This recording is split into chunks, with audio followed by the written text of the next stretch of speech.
One. Let's go!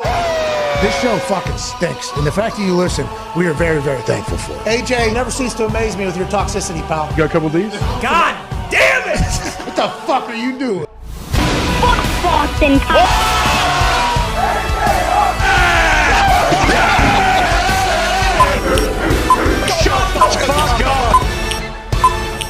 Hello, beautiful people. It is Feel Good Friday, December 9th, 2022. I'm lucky to be here. This show starts right now. Football! Kicked off its 14th week of the NFL season last night. Remember, there's 18 weeks in a season, so we are nearing the end. Speaking of nearing the end, we thought the Rams season was already over. But last night, Baker Mayfield, who arrived 42 hours beforehand, but booked a flight to LA before he was even picked up on waivers because he believed that Sean McVay was going to want him there, gets a massive win over a team that needed a win in the Raiders, whose season has now turned in a completely different fashion. Oh, yeah. Raiders are dead all of a sudden. Yeah. We're Dead. talking about the Raiders going into the playoffs, sneaking in the back door, being able to figure it out this offseason when they invested millions and millions of dollars into that roster, and they moved to Vegas, and obviously they're building up a whole new stadium and a whole new fan base, and they got their fans from Oakland, so they got a lot of fans in LA still. Yeah. We saw that last night. Now they're building this new era with Josh McDaniel and his friend Ziegler or whatever the hell his name is, and they're going to spend all the money. They're going to have a fun team, an explosive team, and an electrifying squad. We're going to pay the best wide receiver in the game more money than any wide receiver has ever been paid before. Now that would get topped, and it will get topped, but at the time, that's what they were willing to do after signing Chandler Jones, making some trades, doing everything they could possibly do to have a winning squad in an AFC West that was going to be tough this year. Yeah. Oh, yeah. Oh, yeah. In football. They lost to Jeff Saturday and Colts. Jeff Saturday was tweeting about them 2 weeks before he was coaching against them. And they lost to Baker Mayfield and the Rams. Baker was in Carolina, in the Queen City, where they go uptown, not downtown, Charlotte, North Carolina, just a couple days beforehand. Then on Thursday night, he has a game-winning drive in which he's slicing and dicing, and the Raiders defensive coordinator, if you listen to Sherman speak, who was pretty good fucking corner, pretty good I'd say brain when it comes to secondary. And if you listen to Darius's text messages in the group, immediately upon seeing man-to-man in the situation in which they're down or they're up 6 and putting Baker, who's a veteran quarterback, he's played in games before, he has seen defenses before, he alluded to it in the post-game wrap-up that he said he was surprised. Van Jefferson's got man coverage over there right now, press man coverage, and they're down 6.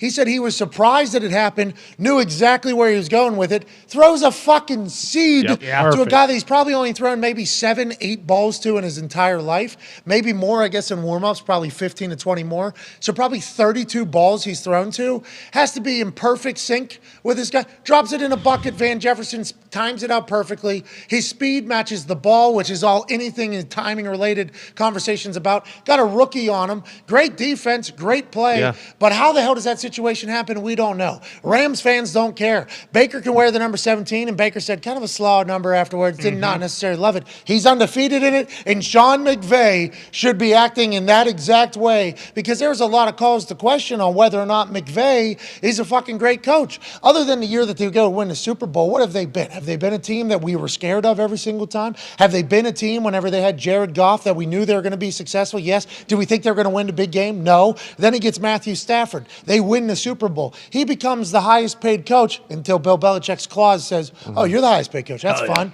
I'm the highest paid coach because I'm also a general manager. Are you a general manager? No, it's that other guy's face that says, fuck those picks, not your face. If that was to happen for the Patriots, it'd be my face, is what Bill Belichick says, because I'm the general manager and the head coach, so he deserves more money. But nonetheless, Sean McVay turns down like $20 million a year, allegedly, to call 15 Thursday night football games. Yeah. Wanted to come back with the guys, loved the group, wanted to coach. And the team sucks. Worst start in the history of a Super Bowl champion team. Yikes. Worst ever. You lose, obviously, a couple players. Some people get hurt. That type of stuff's going to happen. But what the fuck? You can't win game? Like, what? Like, there's teams that don't have loaded rosters all across the NFL. You can't get anything. Sean McVay proved that he's an incredible football coach last night. Yeah. the game plan that he put together for Baker to understand and to comprehend, and the plays that he called, when he called them, the conversation, handling the whole situation, to me, I think is a lot more than just on game day. Think about this entire week. The questions that McVay was asked by Baker and the things that McVay had to decide upon to put in front of Baker and be like, hey, we don't need you to learn this whole book. We just need you to learn these. This is what we need you to learn. And if you learn this, we'll be good. Baker, to his credit, I guess everybody's talked about, has an incredible memory. On the flight over, he was studying the playbook. He's been in it for a while. He's had 6 different coaches or something like that in his entire career, offense coordinator. So having to switch from system to system to system to system, and him having to learn new situations and new operations came into benefit last night, he said. And congrats to the Rams getting a meaningless win. Yeah. Oh, yeah. Means nothing. Like, actually meaningless for them, because we have no idea how many players are going to be on that Rams team again next year. It's just literally just a bunch of dudes wearing Rams helmets. Yeah. With Sean McVay coaching and Baker Mayfield playing quarterback. Get a win over a Raiders team that needed it. Congrats to the Rams. What culture, huh? Yeah. That's a winning culture over there. Unbelievable. They need to figure out. Now, Super Boost did not hit yet again. Of course not. Something's wrong.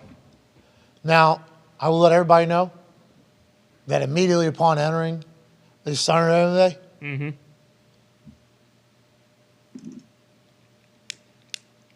Sage. Yep. I did. Had to Watch change our it up. whole office over there. Did a little lap. Put a little sage in here. We need a little positive vibes. Now, it is a church. Right. Formally. That might be the issue. What?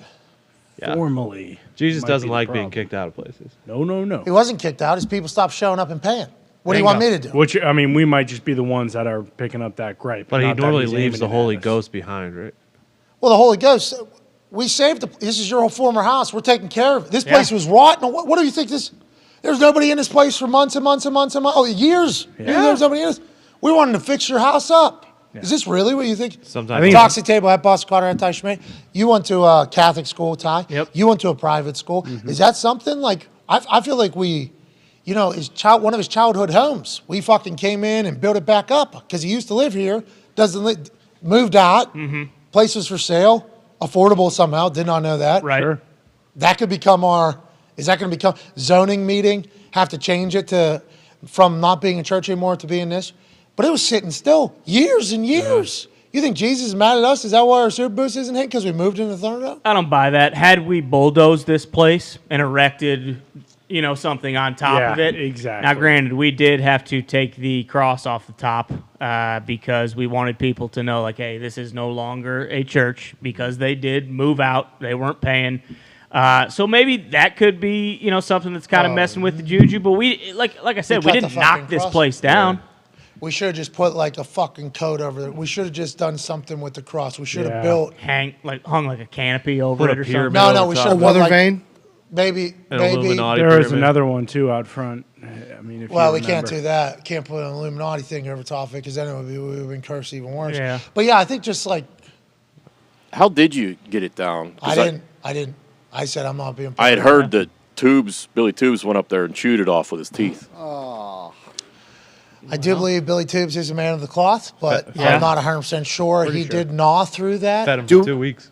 We had to take it off. I would like to let Jesus know. Jesus, you have to know this. We literally had to take that Had off. to. No No issue. Like not zoning it, like had to take it off because I guess there's something or was said, like being a church is normally like a safe space for people to come. Yeah. And it was like they didn't. Although this place was not a thriving church, I believe at the end. That's why they.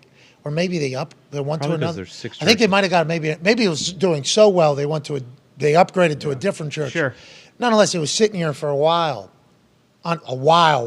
Drive by a long time because I live in the area, and I'm like, is that place actually for sale? Like, who would go about buying it? Because we got acreage here and everything like that.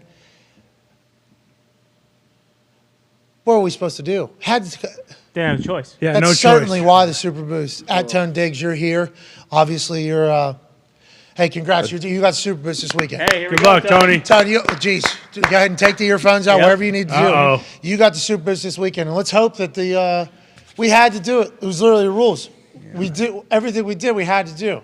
Where did it go? is my question. You know, taking it down is one thing. Where did it end Pretty up? easy boost this It week. went to a different church, I believe. Oh, okay. Was the Yeah, it was boost donated. first before we moved in here? No, it potentially. won some. No, I won. Remember, we did have celebrations. And as soon as we move into this place, and Yeah. I put the sage. Listen, I don't know how sage is with the religious stuff. I don't know if that's one and the same or completely against each other. Jesus Honestly, loves sage. did he? Oh yeah, carpenter, long hair.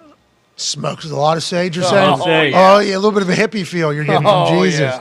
I don't know if he is or isn't against sage or not, but I did the sage this morning. I think Super Boost is uncursed. And Tone Diggs, can't wait for you to get to Super Boost this weekend. What was your Already thoughts have on the game last night? Last night, 70-30. 70 were on Raiders minus 6.5 on the road in a different stadium, home environment, though, against the Rams because the Raiders used to be in Los Angeles. What was it, last week or 2 weeks ago? I said, what's the money on that? Last week, maybe. Yeah. And you said 80-20. I go, see? That's not good. See? Bills.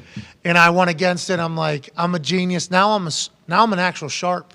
Yeah. Now I'm thinking like how the people that are professionals think, like, well, the book's going to win in the end. We have to remember that. So we have to know why and where the public is. That's why the conversation is.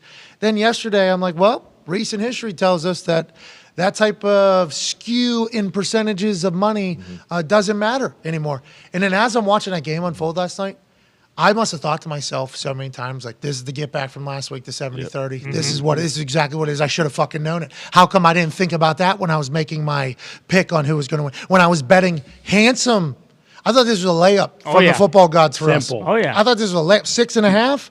These motherfuckers have no idea. The Raiders have to win to, like, move and do stuff, especially with how much heat was coming down on McDaniels and the boys. Brazil just scored in extra wow. time. I believe it was Neymar. Wow. Oh, no. Glory.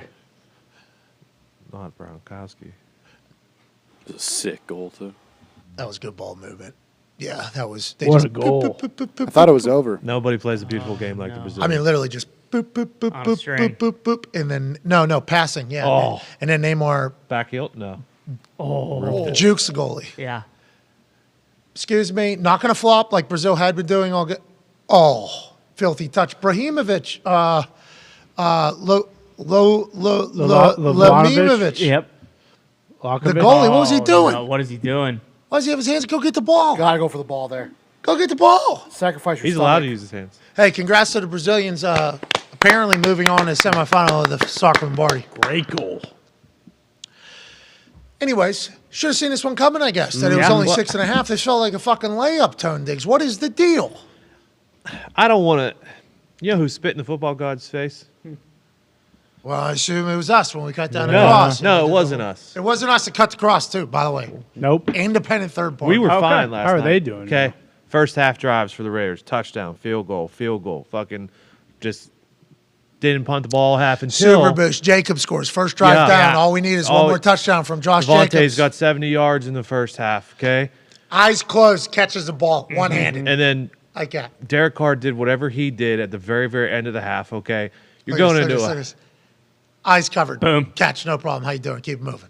That's in the first quarter. Yeah. Josh Jacobs scores a touchdown. First quarter. Devontae's doing that. First quarter. All we need is 2 touchdowns combined between the two of them. Super Boost hits. We're back in good graces with the football gods. Our people who've been riding with us for weeks and weeks are back in the winning column. I had the phone out, ready to go. Woo! Like a fool. We're back. AJ Hawk's about to run this thing all the way to the Super Bowl. We're back. And then you watch the game unfold. One painful drive after another. Field goal, field goal, field goal. It's like, what the fuck is going on? Let's get in the end zone, boys. Second half, don't worry about it. McDaniels has a big brain. He did this with the Patriots. He'll be able to figure out. Nope. Nothing. And you get back to your point right before half. Don't love it. That was a bad interception. Like that. Maybe was- the worst throw in the history of the NFL. 1:15 left, I think. How much is left? No, 55 seconds, even less. What? I mean, what are you doing? What was that? That wasn't even to Devontae. Wasn't even to Devontae. No, Mac Hollins. He had a hell of a game, He did. A couple reverses. They really took advantage of which does not mean height. height. Oh, yeah, It that's means- right. No. What does it mean? Chuck lied right to us. Person Yep. who lives in a high place, Yeah. like a mountain or something. Chuck. Okay. So it's like a Buddha? Could like be. like a Buddhist? And that was from monk? Ancestry.com. So that was like the meaning of his last name. I don't know if it actually in German it means living in a high place or whatever, but It certainly doesn't mean height. I mean, No, I Googled it last night yeah. because I saw him on the screen and I was like, Chuck was so adamant when I was like, is it actually height? Like, hey, fun fact here. I'll start using this if that is actually a thing. He goes, yeah, trust. And then it just moves on. 100%. How many more things has he told me in those team meetings? He gotta was be like, a yeah, just trust and billion. move on. Well, 28 to point. 10 was definitely one of them, I'd say. Relax, bro. Hey, Jorge. I bet on 28-10. Jorge. I did show Chuck a video of Hoyt explaining his last name and says, it comes from German, comes from height, and then they changed the heck, and then they changed the Hoyt. Oh, so Dirty did the Dirty's a researcher Yeah. for Chuck. They just so happen to have a piece of information from said person that doesn't match up with Google. These are little things you can't. Dirty, appreciate that insight. No problem. Now with the follow up, Dirty would love that information to be shared amongst your peers. Yeah. There's a group text there. Chuck was rolling yesterday, and any Any of those informations would be fantastic Need to know. that. And any other things that you just figure out, would love to know. And I Fireman. appreciate it. And congrats to your Rams, Dirty. Yeah. Hey, thank you, Rams house. Let's go. Hey, whose house? Rams. House. Damn right, bro. He's been a Rams fan for a while. Had a great year. we did that Yeah. perfectly because 20% of everyone in this room said Rams house, and that's how many people were there for the Rams last night. Yeah. Yeah, it was big time Raiders. I saw Miz cut a promo to the entire SoFi Stadium saying, let's go Rams. And he got booed out of that fucker. I've never seen yeah. a guy cut a promo for the home team in an NFL game and get booed out of the stadium. Like, every once in a while, obviously, there'll be like some murmurs and some boos and stuff like that. And there'll be some away teams. That was a Raiders home game there last night. They were loud. Except for at the end. And I think that turnover, that interception, have we heard from Derek Carr? Is he back into He better be. I mean, like, really, you look at that, and we can do the him crying thing because it was like that was a fun story. That, hey, Raiders are undefeated since this guy started crying. Like I feel like he's made so many plays like that this year. Like Matt Schneidman, the Packers beat writer, tweeted out that in Devontae's entire career with the Packers, he played in like 62 games maybe. He had one game where he had less than 4 receptions, I think. One game. He's already had 4 this year with the Raiders. Like, Figure it out. And we look at what he did. Like, double coverage, Jalen Ramsey, it doesn't matter. Like, that guy needs to get the ball 15 to 20 times a game, and for whatever reason, like, he was eating early, and then Carr just stops throwing to him. It makes no fucking sense. That one was insane. That's like all of the vet moves in one particular route. Obviously, he shakes him to get off the line. He stacks them late hand so that you can't strip it, and they don't know when the ball's coming. He has a tinted visor, too, so the corners can't even see his eyes, like, get bigger. People read. This is what corners read. Corners read like people's eyes. If they're getting bigger, the ball's coming soon. They read their hands. It means the ball's coming soon because they're not looking at the ball coming in over their shoulder. They just have to kind of time it up. Late hands. Couldn't see his eyes. Spectacular play. Unreal. Yeah. One-handed earlier with Jalen's hand covering his shield or whatever, catches the ball, flats it. It's not even like he grabbed the tip of it. He caught like the fat of the ball, catches it, he can't even see it, gets up, says, I'm him, and then just walks away. I don't know, and when they were having success, Josh Jacobs run the ball well, which Josh Jacobs is a dog. Yeah. Feed him. They broke his hand. He broke his hand from falling on the ball and his body weight on there, I believe. And then he's out. Oh, no, he's out.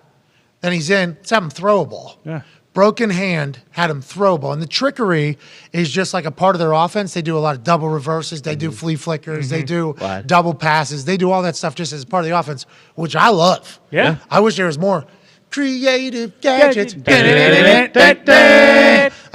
I wish there was more of that because it's fun to watch and I think it's successful. And I'd always like back in the day, like, well, trick plays work because they don't happen as much. It's like, I don't know. I think deception's something that's been working for a long time. I think that's been the case. But Josh Jacobs' first play back, they have him throwing a ball. Good throw. Yeah. Great throw. Then he does a stiff arm where he throws a guy. He's like, that hurts. I'm broken again. This is like the Carson Wentz situation when Carson had a fractured finger and he was doing this and you're just wiggling the hand. I don't know if that's the best way to fix it or whatever. No. But he's rolling. He gets a broken hand. He misses some. Devontae's rolling. They don't throw. That's what they've been doing when they had success. Is those two guys were going, and Yeah. I don't know why you wouldn't get Devontae the Rock. Joining us now is a man who was there for the game last night. Hopped on a plane very early this morning. He's back at home because we do not have a college game day this week. This was going to be the first Friday in a long time that I wasn't going to chat to this man. Couldn't have that happen. No. Joining us right now, not only the face of college football for ESPN, but now he's a commentator for Amazon Prime alongside Al Michaels on Thursday Night Football. Been doing game day for 27 years. You're going to see his face. You're going to think he looks like a 27-year-old. That's how long his ass has been on television, traveling around being the face of college football. Ladies and gentlemen, Kirk Herbstreit. Yay! 27-year-old. Dunny. And the co-analyst to the Las Vegas Bowl. Oh, shit. Yeah, we haven't officially talked about that on this show. We've not. Me, Herbie, Dave Pash, Laura Rutledge, calling the Las Vegas Bowl. Oh, Herbie. Thank you for Hey. that. That'll be fun. Yeah, man. It's going to be a blast. It's your game. I'm just there to kind of just hang out with you. I'm looking forward to it. No. Let's remember, I'm probably going to be doing a lot of numbers. Oh, look at 18 down there. Yeah, you're right. That is Josh. Let's not get too crazy. I'm honored to be in there alongside you, man. Honestly, calling a college football game with Kirk Herbstreit is hilarious. Oh. Like that's a hilarious It's thing gonna to be a do. blast. And we're on ABC. I think. And we may stumble into a little bit of card playing. What? What? That maybe should be the production meeting for that particular game. I could probably find a dealer that could. Yeah. Shuffle I'm his way in. up to the booth. Let's win blackjack, but also let's enjoy the hell out of that game. Let's honestly, it's Florida, Oregon State. It is next Saturday. Is that it? Okay. I believe so. What are you doing right now? I know you and I are going to be out in Seattle and then fly over right after. That's going to be a good game next week. We had a lot of fun last night, but next week with San Fran going up to Seattle, that'll be a big game for both those teams. So we'll go Seattle to Vegas, and I think it's Saturday. Remember, didn't they flex a game? It was going to be a primetime game, and they had to move it to the afternoon, I think. Yeah, I don't know what happened. It was supposed to be 8:30, and then now it's 2:30, 3:30. I forget what time. Somewhere around there. 3:30. You said 3:30 yesterday. Yeah, but I think it has moved again. I think it's like 2:30 because I think it's like 11:30 local. I saw the time. Oh, okay. wow. I've been getting emails. This is awesome. I'm experiencing Kirk Herbstreit's life now. I'm getting emails from like their SID, our SID, or the other team's SID, stats, information. Here's your sheet. I'm getting all these things. Here we I'm go. like, holy shit, there's a lot to this. I forgot all about this, Herbie. This is your life. I haven't done this in a long time. A lot of information. 2:30. 2:30 Here we game. go. 2:30 boys. game. Let's enjoy that. I think it's going to be a good one. We'll kind of filter that information out a little bit and just kind of have some fun. We're just going to let the boys play out there and have a little bit of fun talking about it. But have you ever seen anything like last night, you guys? I mean, I know how much you guys love the game. Yeah. And it was kind of like, Thursday night football, back and forth, Here we go again. some field goals, special teams. As much as I appreciate it, Pat, Relax, the punting was good. Got it, yeah. Field position, Raiders in command. Yeah. And then it was like a point in the third quarter. I'm off of a couple hours sleep, so I'm trying to remember this. There was a point where they had a couple of yard situations where they were just chance to just put the dagger in them. Like it's over. Keep in mind, before this game, 6 of the 7 losses for the Raiders have been by a touchdown or less. This is a team that's had 3 17-point leads or larger and found a way to lose. So it's the first year Josh McDaniels are trying to learn how to win. And here they're in command of this game, right? I mean, complete command with a dude that just got there. I got to L.A. before Baker Mayfield got to LA. I heard you say that last night. You said last night you had an event on Tuesday night you were speaking at. You landed in Los Angeles before Baker Mayfield even got to town. Yes. That's awesome. It's awesome. I mean, this guy, and I was on the field before the game with Stafford and Bake, and I was like, dude, how in the world do you have any idea what's happening? He's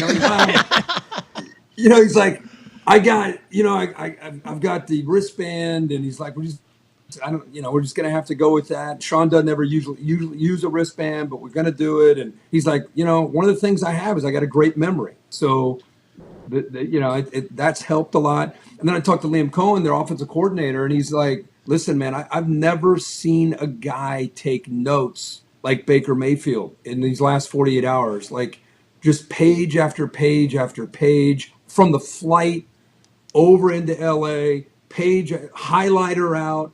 So, but if you watched him, it wasn't just that if you're up still late in the game after it looked like they were out of it, it wasn't just that he's throwing to receivers he's never thrown to. Perfectly. Trying to perfectly in rhythm, trying to figure out what the play is. And he had a couple of times where he turned the wrong way, which I thought he would have done most of the game. But he's figuring out the plays. But not only that, but now you got yourself into a hole and you're down 16-3 in the second half, and you got to drive the length of the field to try to give us a chance. 98 yards. Yeah. And he does. I mean, so they're in this hurry up mode. How does he run hurry up in an offense he just learned? I have no idea how that's even possible. But that's an all-timer, man, for me. I've done 27 years of this. I will never, ever forget. I know both teams aren't going to go to the playoffs. I'll never forget that game and how he pulled that off. How about Skoranek making those catches? Huge play. Huge play, Herbie. It was just one after another, and then they go man press here, 16 seconds left, and he drops the ball not only in a bucket, but in the postgame. He was doing the Thursday night football postgame or whatever. He said he was surprised. He said, I was very surprised that they were in that man right there. And this is a veteran quarterback. He's seen it before. Harmon, I don't know if you can go back to it, but Dahn Harmon was walked down. I kind of, during the telecast, I showed it. He was walked down over to potentially take Tutu Atwell on the crosser on the pre-snap, and then this is another thing this dude somehow digests. Safety post-snap. That's hard for guys that are just in a normal system. I wish I could. Right above the two. Right above the two. Yeah, he's down there, right, pre-snap. Now watch as the ball snaps. This dude feels that because Harmon can easily get back there and help on that side and take away that fade. But he goes to the middle of the field. See how he takes Atwell on the crosser? So now you got one-on-one with Van Jefferson. He gets Atwell because Atwell started to heat up a little bit. Now he takes that away. So he's like, no problem. You're gonna take two away. Yeah. I'm just gonna go to Van Jefferson down that sideline, one-on-one, and he hits it. I mean, it was. Yeah, that's the thing. Like Al said, hey, Herbie, honestly, like. It is like a Hollywood script, and especially in front of all the Raiders fans that were there. That place was loud for Las Vegas. Yeah. But in that post game, he talked to Fitz. I think it was him and Fitz were talking about it, and Sherman was obviously befuddled about how that was the play call or whatever it was. He's seen a lot of defenses. Like Baker has seen a lot of defenses. Yeah. Baker, if he has a good memory, which everybody says he does, and that might be why he writes it so much, because he's probably writing it helps him like kind of calculate and remember it. That's probably, hey, the more I write, the more I highlight, the more I get in there. And I think that's something that hasn't been talked about at all, about fucking Baker Mayfield having potentially a photographic memory type thing. Potentially having a photographic memory, which is a massive weapon. Him seeing those defenses, being able to recall it, and McVay just having the trust in there. That's why he signed him off waiver wire, right? He's like, we need a starter. We need a guy who has at least seen some things, and it pays off. Now, next week, who knows what that team's going to look like with Baker. And the Baker story in the NFL has certainly been something. And Herbie was watching yesterday, and he was like, you're killing Baker. Like, you were killing Baker on how Baker was acting yesterday. But that's how a lot of people have viewed Baker, because what happened in Cleveland when his teammates seemingly didn't like him. It's like, why didn't his teammates like him? Remember? Go ahead. I have a question. I have a question for you guys, because you're in the internet world, and I dabble, and Pat's coaching me up, and I appreciate that. And I watch your guys' show literally every day. I love watching you guys. I love Coach P, by the way. Give him a hug for me. I really enjoy. That's part of my ritual. We love you Thursday. too, Kirk. We love you too, Kirk. We watch you too, Kirk. Yeah, honestly, he does a great job. But I don't know the whole story with Baker. I know Baker Mayfield from what he did in college. Then he goes to the Browns, doesn't work out, does all of the commercials. Why is he such a hated, polarizing figure? You guys have to let me. I'll start here, and then the boys will kind of do. Croatia scored. It's 1-1 extra time. They're going to penalties. Wow. In the soccer. Goals were scored. Kirk, a goal was scored.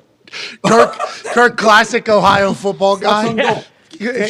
Almost had a shot on goal. You said that. Oh, didn't we almost? We almost had a shot on goal. Almost had a shot on goal or whatever. Who knows what's going to happen there? So this whole thing. Your question is a great one, because it's very probably people don't fully understand, especially after watching last night. And Baker Mayfield might be Mr. Thursday Night. His debut with the Cleveland Browns came on a Thursday night, and he set the world on fire. And the Browns were able to drink beer for the first time, because all the beers were kind of shut. Wins a playoff game with the Browns, takes them to places they haven't been in forever. The reason why it became a conversation, Odell Beckham Sr., okay? This all revolves around Odell Beckham Sr. Okay. He puts out a video of Baker Mayfield choosing not to throw Odell the ball, opting not to throw in the ball, and then nobody from the team really comes out to support Baker. So at that point, Odell has to be released. They release him, especially after kind of the whole world burns down. Nobody really comes out in support of Baker.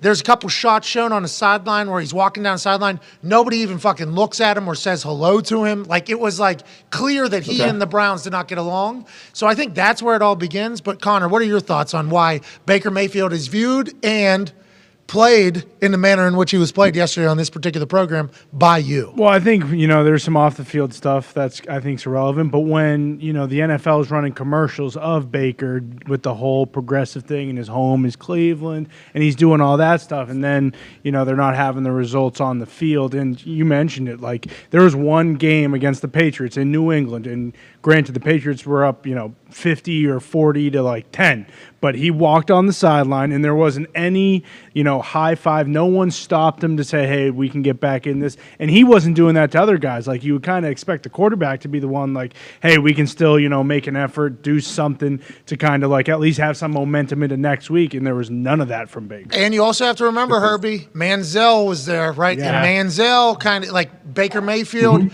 I'm not saying short, because when it comes to regular humans, he is. But when you talk about, he's very tall. But when you talk about other quarterbacks, he's a little bit undersized white guy who got arrested for public intoxication in college. He won a Heisman. He had a personality. So there was already a lot of stooges that were hey, this is Manziel 2.0. And he's no, I'm not like that. I'm very different, which is kind of rude to him. But then when the team doesn't like him, allegedly, and then whenever the team doesn't sign him back after he takes them to the playoffs, you just assume behind the scenes there's shit going on. Is that fair or not? I don't know. Ty, what are your thoughts? Well, and then there was also the stuff with him and Stefanski, the really weird relation. Typically, obviously a head coach and a quarterback sometimes aren't going to see eye to eye, but typically when you have a guy who's the first overall pick, you won't see the head coach basically just throwing him under the bus. He did not come to Baker's defense in any shape or form, and that's coming off them winning a playoff game for the first time. However, so I think a lot of people are well, if the head coach feels this way about him too, and they've had more success this past year than they ever have,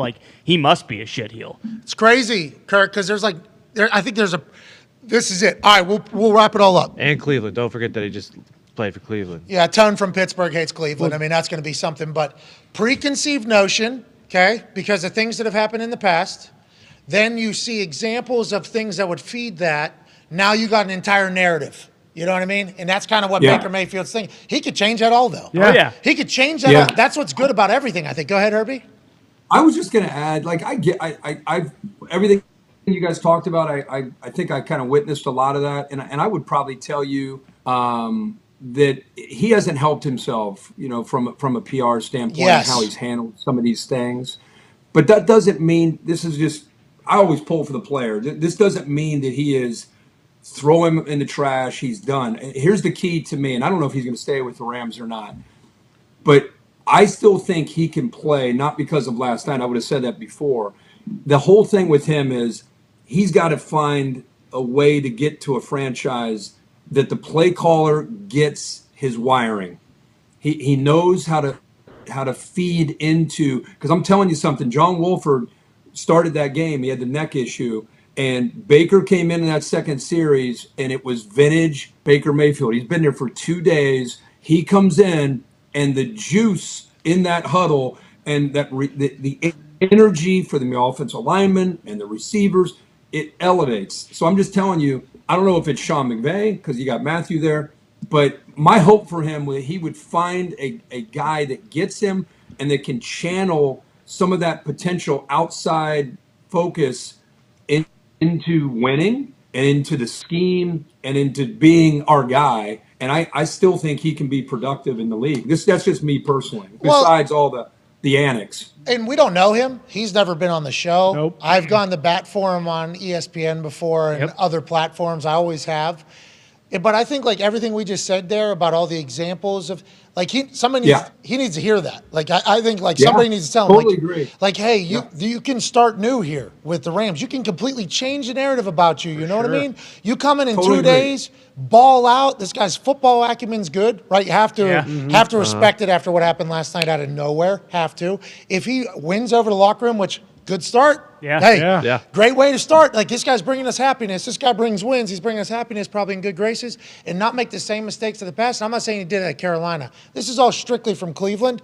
He could, man, there's not a lot of quarterbacks coming out of this draft class, right? Yep. Right? Not that I mean, there's going to be some hyped up guys, but we don't know if they're real or not. We have Baker could. This is an audition, basically. Oh, yeah. And who? For sure. And you rarely get this type of opportunity, I think. And McVay might be the perfect guy. And who better to do it with than this guy? Yeah, McVay. I mean, the job that Sean McVay, what got overlooked a little bit last night, I talked to Liam Cohen after the game or text with him. He said, people don't realize we were almost like backyard football calling the plays into the headset. Like he was basically saying, like, get off the wristband. It was like, okay, crosser, dig, like it was basically like that. I mean, he was in the huddle calling it like that, which made it, even more impressive. But the job that Sean McVay's done this year with what's happened to him, with all these injuries coming off of the Super Bowl, I mean, how about that? That's 6 weeks worth of energy of losses.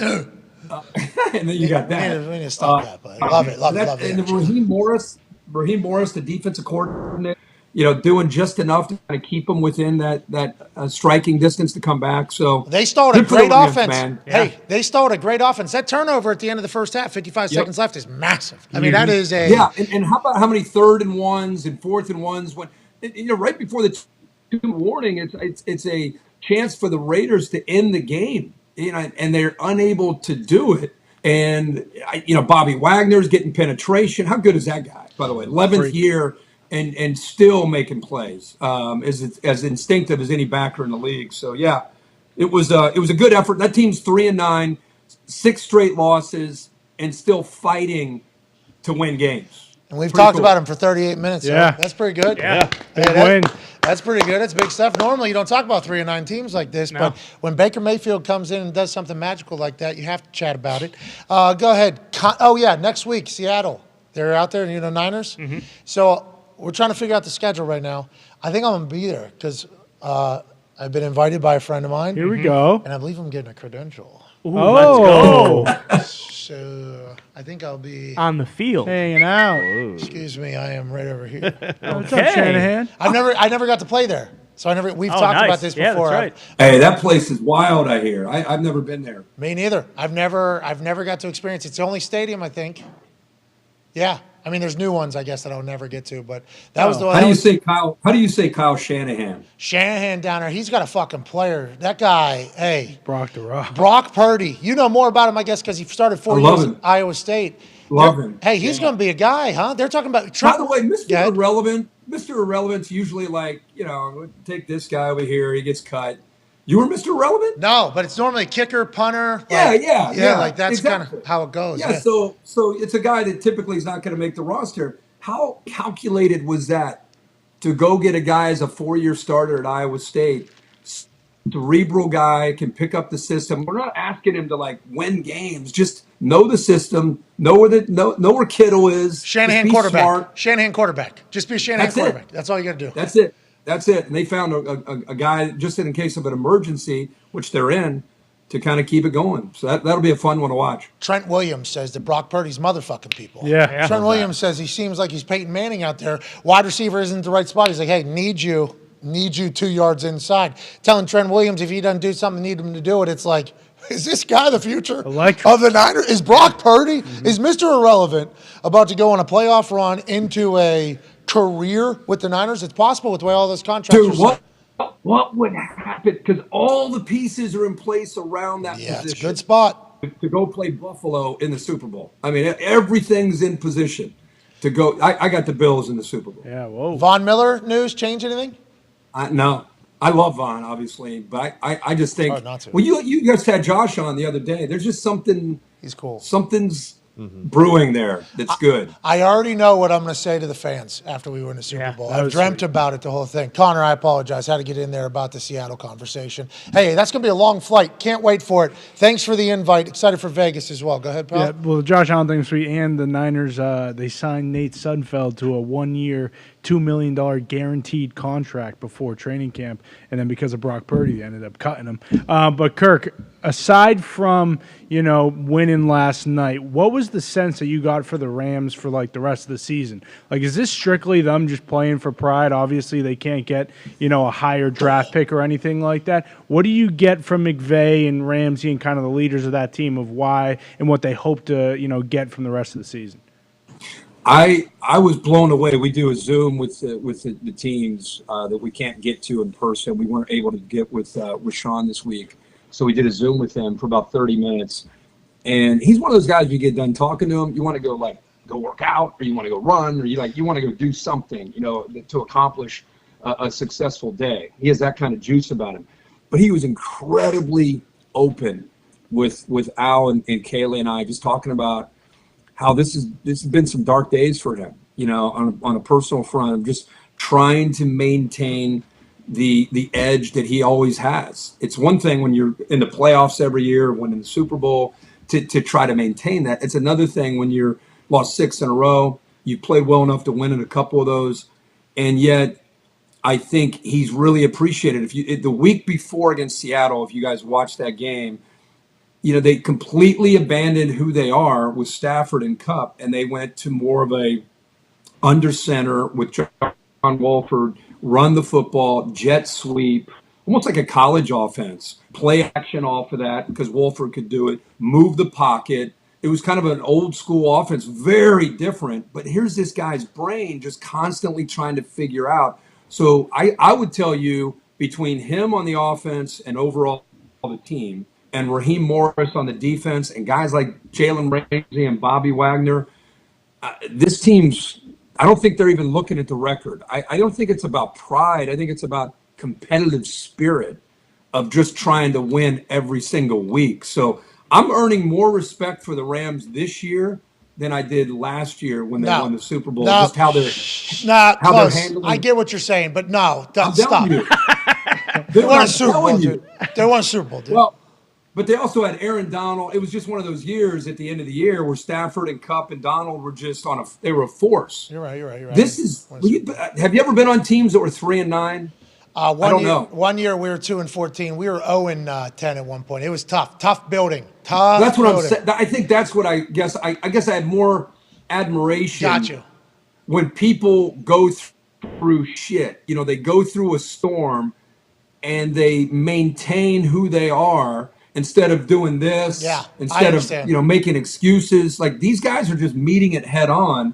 And I don't know, I like that. I think that's cool. So you respect them more as people this year, as opposed to got it. You respect the humans here as opposed to the team. Got it. Winning the Super Bowl is so difficult. I think that's what we're learning here as we continue to go on. Like, so many things have to go right. Like what you're saying there about Aaron Donald and everybody playing well, they all got to remain healthy too. Mm-hmm. Like that's a thing that has to take place. It's very difficult to do nowadays. So it's a fascinating time, especially for the Rams. What does the future look like? Who knows? Last question for you here, Kirk. We can't thank you enough for joining us. You're the best. Go ahead, Ty. Yeah, Herbie, switching gears to the college football playoff, I think everyone would kind of like to see, TCU's a fun team this year. Is there any chance that we're going to get a couple upsets, or are we more than likely looking at Georgia and Michigan in the college football final? Yeah, any chaos over there or what? I love Max Duggan. He's an Iowa guy. I'd love to see TCU go. I was going to say, how about Ty with his Iowa Hawkeye sweatshirt on? Saying, like, the purple team's cute and all, but can we just move on to the bigger brand? No. He loves Max Duggan. I love Max Duggan. Well, I know he does because he's an Iowa guy. Yeah, maybe if Iowa offers him instead of letting him to go to TCU, we're talking about a completely different Iowa football team this year. But realistically, do you think TCU can beat Michigan? Like, can they make some noise? I think that my concern for them in that game is the obvious, the line of scrimmage. I think Michigan, from their loss against Georgia, where they got humiliated, I think they have been not on a mission to get to Ohio State like they were last year. I think they're on a mission to get to Georgia. They want a chance to avenge last year's humiliation on that big stage. So the line of scrimmage is where I think Michigan is different, even from last year. And I want to see how TCU can try to make the game more about their speed, which is a huge advantage with Duggan and that big heart that he plays with, Quentin Johnston, Ty Barber. They get so much speed. So it'll be speed, kind of the stereotype, the speed of a team from the South with TCU against Jim Harbaugh rolling up his sleeves and just trying to pound you. I think the Ohio State-Georgia game is intriguing too, just because last time we saw Ohio State, we obviously saw them get embarrassed at home against Michigan, and now they kind of back into this playoff. And the one thing that I would encourage Ohio State players and fans, I don't know if the hill's any taller than the hill that they're trying to climb by going into Atlanta to play Georgia. The only thing worse is playing a really good LSU team in New Orleans at the Superdome. Gotcha. This is a massive challenge for Ohio State. And if they're not getting their wiring ready for 60 minutes of just a competitive spirit that I don't know if they've ever seen, then they could get potentially embarrassed in that matchup. So it's really the ball is in Ohio State's court. Are they going to show up with kind of a pissed off attitude? We were embarrassed. Let's go get them, collective force. Or are they going to hit some adversity and crack, become fragmented, and that's when things could get potentially ugly for them. So hopefully they'll have a united front and ready to play ball against Georgia, because Georgia is coming, not just in Atlanta. Georgia's coming for it all to get a repeat. Georgia doesn't care. They're already the national champs. Yeah. And you hear Kirby talk, and we haven't really even talked about Georgia on game day. Nope. Haven't even really talked about them. Like every time there's a conversation, Stetson Bennett being up for the Heisman, people are pissed off about it because Hendon Hooker's not up for it. And by the way, Hendon had an incredible season, but this is the reigning champs. They're undefeated. In any other sport other than college football, they would be the lead in every conversation. Every single conversation would be the champion, the reigning champ, still undefeated, still bearing everybody. Yep. That would be the lead. Like, hey, this is it. But it isn't even a fun conversation because it's like, Georgia's just going to – that's what Georgia is and has become. I think the last time we talked about Georgia – well, we talked about them when they played Tennessee. But the last time before that, we talked about them when they played Oregon. And then we talked about them a little bit when they played Tennessee. And then we're like, yeah, we'll see you. We'll see you in the playoffs. Yeah. Georgia's show is later. Georgia's show. We'll be talking about Georgia later. Yeah, it is. It feels like that. Yeah. How do you – and I'm gonna do a Lee Corso when he does the Kirk Herbstreit show that he likes to call it. Hey, Ty, don't say anything. But I have a Heisman vote, and your guy from Iowa, he's not only on it. He's my top seed. Hey, that'd be a big time swing because the odds right now are like minus 2,000, I think, for Caleb to win. Yeah, I'm sure he will win it, but maybe I was just fresh off of that performance in Dallas. Yeah, I mean that dude played. He played great all year. That's the thing. That team was undefeated. He actually put team on back. Yeah. There. Yes. Oxygen. Yeah. Dead. Taking shots. Dead. Not the starter at the beginning of the year. Bouncing back over that type of adversity. I already had heart surgery. Is that real? Yeah. Had heart surgery? No, that's what do you call Iowa? You call Ohio Fox. Yeah, what do you call Iowa? Just corn-fed sons of bitches. That's right. Iowa tough. They are just cock-strong individuals out there at Iowa. But Farmers. I can't wait to call the Vegas Bowl with you. Can't wait to see you out in Seattle. Have a great weekend, huh? This is the first one, long time. Fall for you. First one since August. Hey, I'm bummed. We're not doing the Army-Navy. I assume that is something that you love. It's not your decision. Kirk's not making this decision either. I thought you made that call. I didn't. Not me. Or you know how it By the goes way, over there. guys, I don't make any calls. Pat is slowly getting a little bit more. I'm trying to push him off the edge. We need his editorial brain. We need him making decisions. Like Here we he go. and I sit together in meetings, and he'll be like, "Yeah."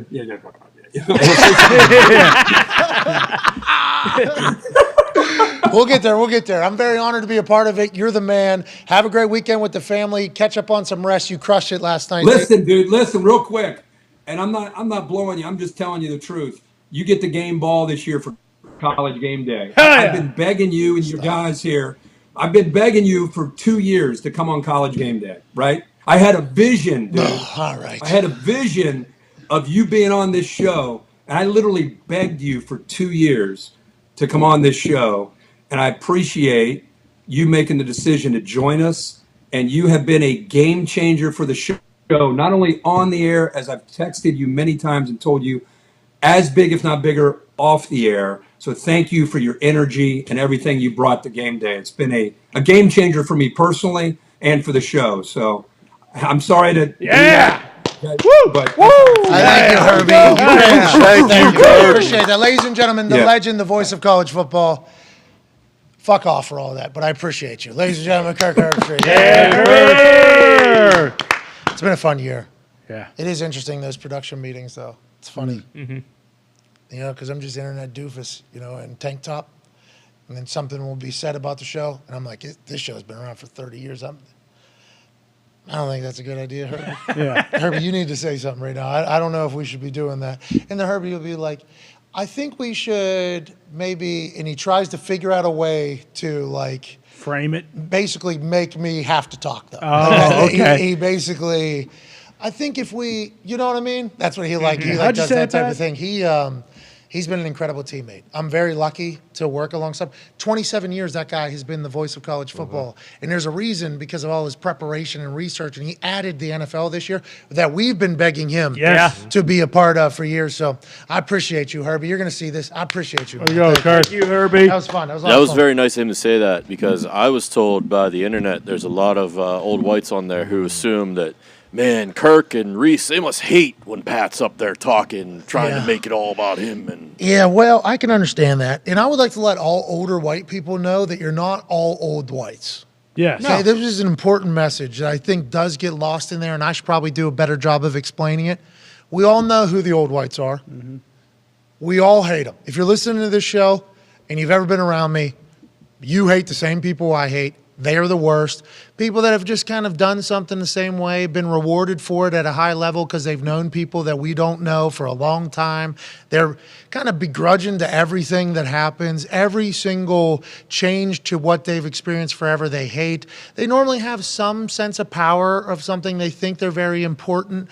Normally the people that end up on the videos pissed off about people doing things in their property. Not the get off my lawn thing, but the get off my lawn people kind of are who we're talking about. That is the old whites, not all older white people.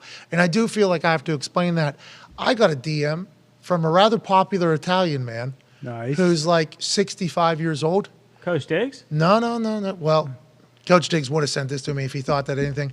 But I did a Q&A thing and I talked about the old whites not liking me. Me and all the guys, we... Like the way his message was like, we all love you over here, man. Papa John? Paisan. No, it was not.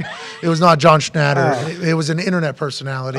But it was a really nice message. Like I was like, oh, thank you. And then I'm like, oh, this guy, all the older white people that watch probably think that whenever I say old whites, I'm talking about them. I'm talking about a brand of whites. Much you know what I mean? different. It's a genre of whites. Yeah, it's a genre of whites in here. There's a lot of different whites, you know? Just like there's a lot of different everybody that is in every single race. There's a lot of different subsects. The old whites is who I'm talking about. And if you want to know who they are, just go back through the game day tweets to me from the first 5 weeks I'm on the show. It'll be a nice layout of who exactly I'm fucking talking about. And there will be a common theme. They will all be old and they will all be white. That's right. Which is why because believe it or not, the college football old whites aren't the first old whites to hate me. No.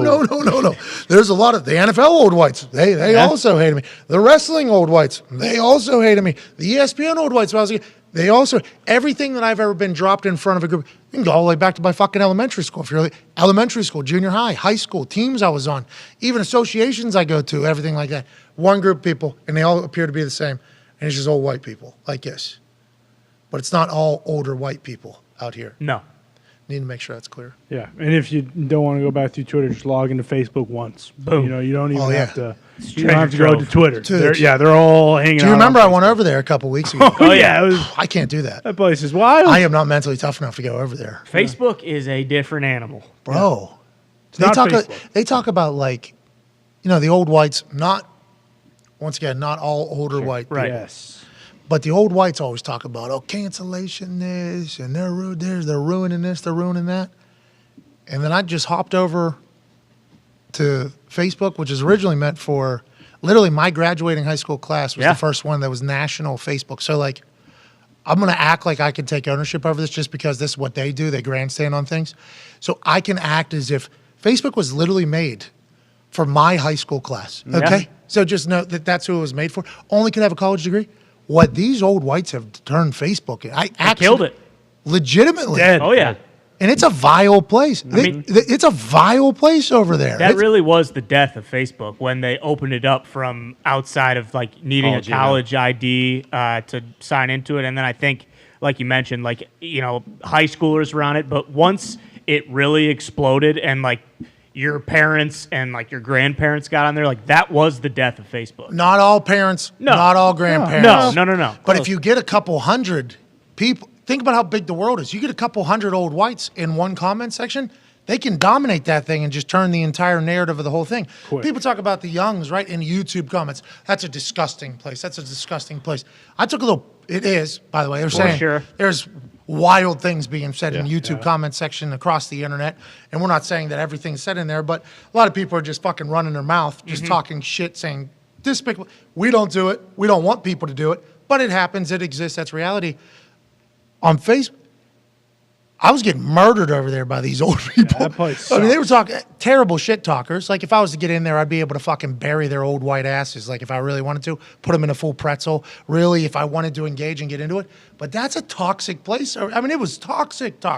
Just what I saw. And I'm like, I need to stay out of here. I need to not come back to this little square on my phone ever again. It's going to ruin my mental health over here. Well, and that's the difference between YouTube and Facebook is like on YouTube, a lot of the people were saying despicable shit. Like it either Fake name. There's no picture, fake name. Like on Facebook, it's like you just click on there and it's like you got everything you need about this person, like their occupation, where they work, the pictures of them with their kids. It's like they are fine saying whatever they want to say, and they, it's like it's almost like they don't realize like, hey, there really could be consequences for the type of shit you're saying. Like everyone knows who you are. If they want to figure out who you are, you're letting them know. Well, and just follow up to that point, I would like to let all the old whites on Facebook know that attack me that there will come a time where I'm very bored and I will have time. Oh, yeah.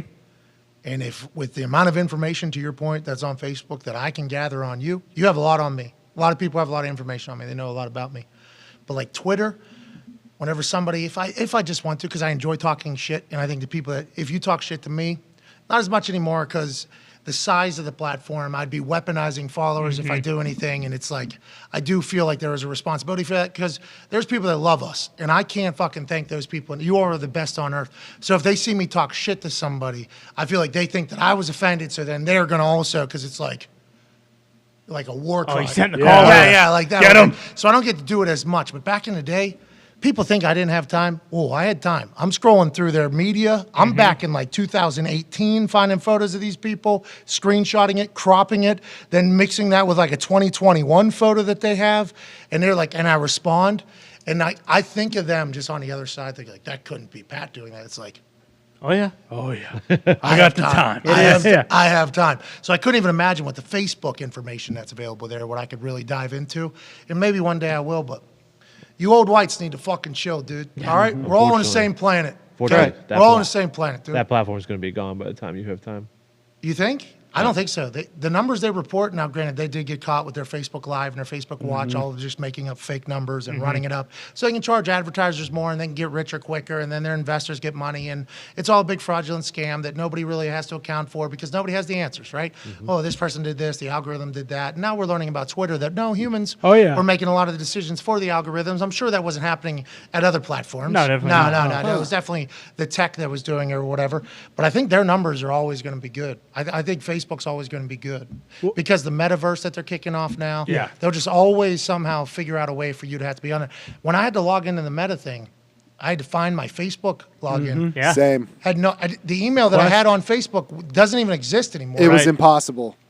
It was a whole thing. Yeah. And they That's have- what they'll do for everybody, though, forever. Oh, yeah. Didn't you have an account 20 years ago? Yep.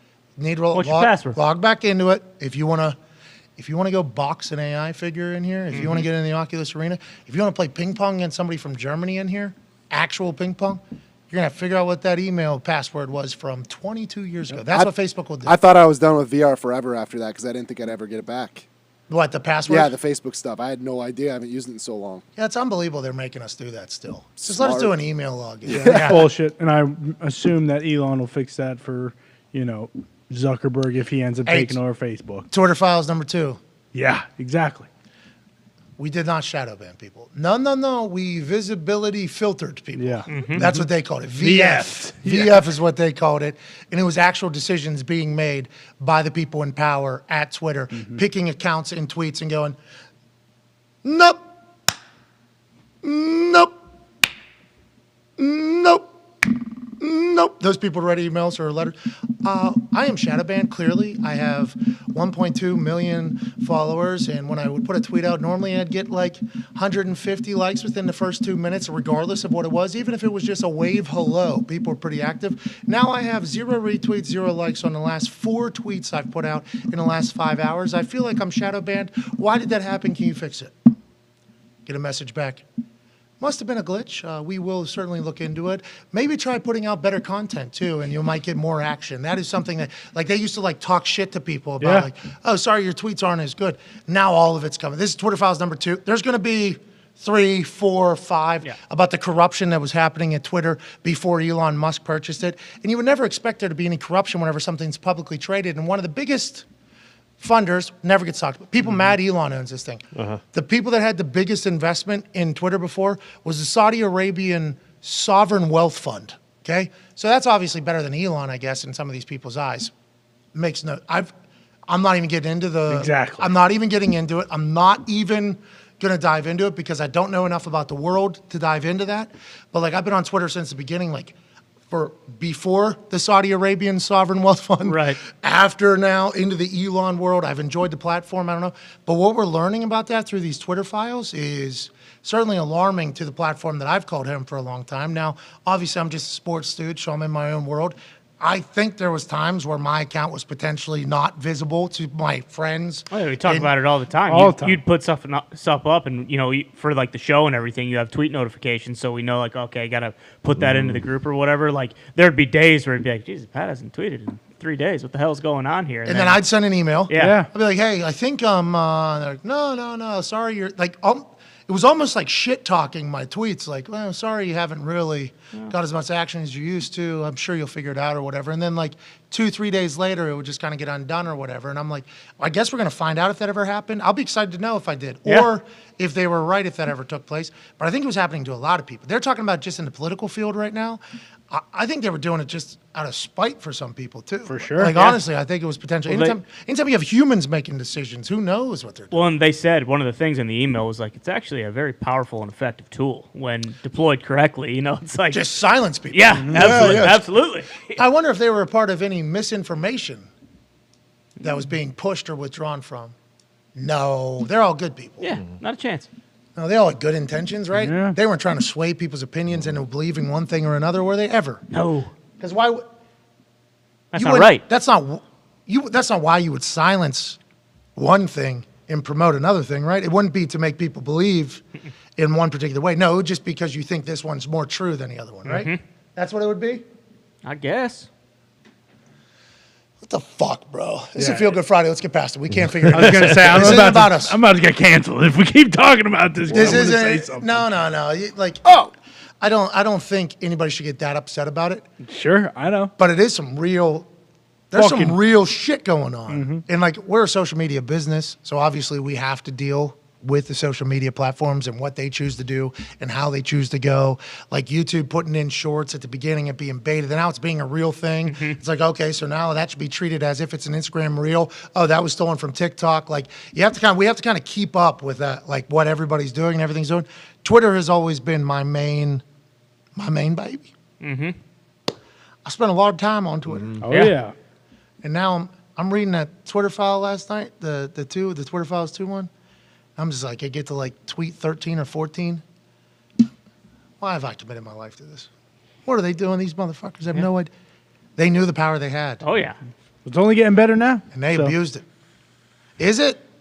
I would more hope. humans? Yeah, we'll find out. We're talking about more humans. Oh, we're talking about Elon. Yeah, but Elon's saying that Jack, the original CEO, who's Jack Dorsey or whatever his name is, Elon's saying that guy, he doesn't believe that he knew. He believes that these people were doing it on their own volition. But you got to think about, we talk about this with these suits, right? These suits make decisions so that they can go to happy hour with other suits and talk about how fucking great they are while they're at their happy hours. That literally happens. Once you start thinking about that being the only reasoning why people make decisions, it all starts to make a little bit more sense. Because you're going to remember the people making these decisions are humans, and at the end of the day, they love to shake a hand and be like, I did that. Think about the people that had positions of power at Twitter when they were going to those happy hours and whatever their political affiliation was. Seems like they're all on the same side of the political aisle. Whenever they would walk in and say, yeah, I did this or whatever, like think about the pop that they were, the toasts that they were probably getting, the cheers that they were probably getting while they were at these happy hours. It's like that type of shit's probably going to happen no matter what. With like, Elon? Do you think Elon's going to have those people stay there, or he's going to hire those types of people? Can you figure out if people are going to be power hungry? That's what you're saying. Once you get a taste of that power in that position, I don't think it matters. Is it curable? Yeah. I think we're underwhelming Elon then, because you said these humans go to happy hour. We're talking about Elon Musk. Yeah, but Elon's not making every decision. What I'm saying, he's going to have to hire. Like right now, he has people running Tesla and SpaceX or whatever, because every time somebody talks shit on Elon's platform about Elon responds to it, and it shows up in our timeline, so we see it. And somebody's like, Elon not spending any time on SpaceX because it's failed or whatever. And he responded like, nah, team's good. Everything's in a good spot. I'm in a good place. So he does delegate. He does hire. He does make great hires, it appears. But I just think like any human has the chance of getting a taste of power and not knowing how to react, because not everybody's Elon. Not everybody's Elon. I agree. But boy, I hope they learn from the positions that had power in the past and like at least observe or keep them in check somehow. And if Elon does that, I got faith. I got faith in the alien that's Elon. But also, all you need is one person just to get into a role, and boom, boom, boom, same fucking thing happens again without anybody knowing. It's crazy. It's a crazy power pool. But those same motherfuckers thought Twitter was dead 3 weeks ago. So, I mean, who knows? I mean, there's terrible people everywhere. It probably will happen again, but I have a little faith in Elon going Me too. forward. Hey, let's go, Twitter. We're going to be good. What do you say? All right, let's take a break. Let's move on. Those Twitter files are crazy, though. Very. You should look in and read them. You might not like it. You might be like, oh, this is bullshit. Not bullshit. From the actual Twitter headquarters. Yeah. I don't know how they didn't clear those out. I don't know how that. Probably never saw the old Slack. Yeah. They're pulling up old Slack messages from Twitter, because when you buy it, I guess you just get the whole building. Yeah.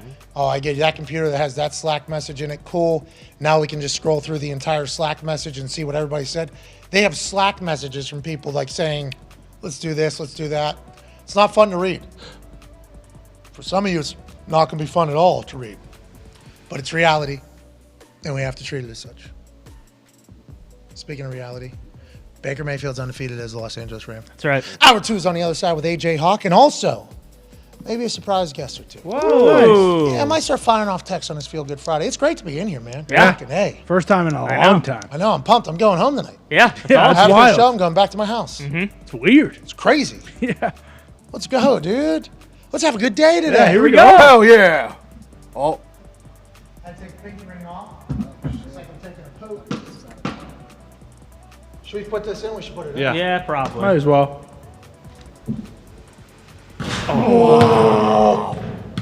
There we go. Yeah, long sleeve. Fucking caught me right here. Get the shooter arms out.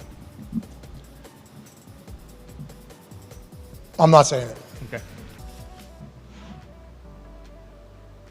I should be 290 pounds right now. I am not, because it's something that came into my life this fall. Oh, yeah. We'll let you know about shortly. Maybe. This is one of those ones that's like, might be the one. hey, you got to fucking. I was wondering if we could. What do you say? Oh no, bank! Ooh, shit! That was way off. Well, it's because of the restriction. There Boom! All right, retweet this video. Be a friend, tell a friend to join us in about 5 minutes for hour 2. Say something nice to somebody and put your cash tag in there and be one of $500 winners. I think we're going to do numerous of these throughout today. We appreciate you so much. Also, send in your questions. Use the hashtag PMS Live, and we'll get to a bunch of those in hour 3. Cannot thank you enough for joining us on this glorious Feel Good Friday, December 9th. Congrats to the Croatians. Yeah, there it is. Beat the Brazilians in penalties. Hell yeah. 2 goals in extra time, one by Neymar for Brazil. You would think Brazil would pack it in, not let the Croatians score. The Croatians do score. It goes to penalties. The Croatian team wins 4-2. Didn't even have to get to the 5th one. Goalie makes 2 saves. The Croatians kicked it right down the middle on the first 2. Then they bury a couple home. They look poised. They looked composed. They look like a team that might go on a run. Yeah. And Bruce Branovich, he's probably 6 to midnight back there knocking over that computer with his pants. We'll see you in about 5 minutes. Take 5. 5.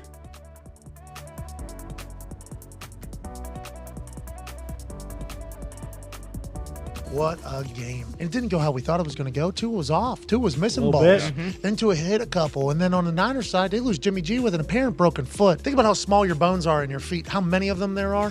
Whenever you see his foot turn sideways, that son of a bitch, you had to assume that something was going to break in there. That news was confirmed by Florio last night on NBC that he'll be out for the rest of the year. What are they going to do? Trey Lance also out for the rest of the year. The man you spent a number 3 overall pick on instead of getting Mac Jones, which, but you did spend your last pick, Mr. Irrelevant. Mr. Irrelevant 2022 with the 262nd pick in the 2022 NFL Draft, the San Francisco 49ers select Brock Purdy, a quarterback from Iowa State.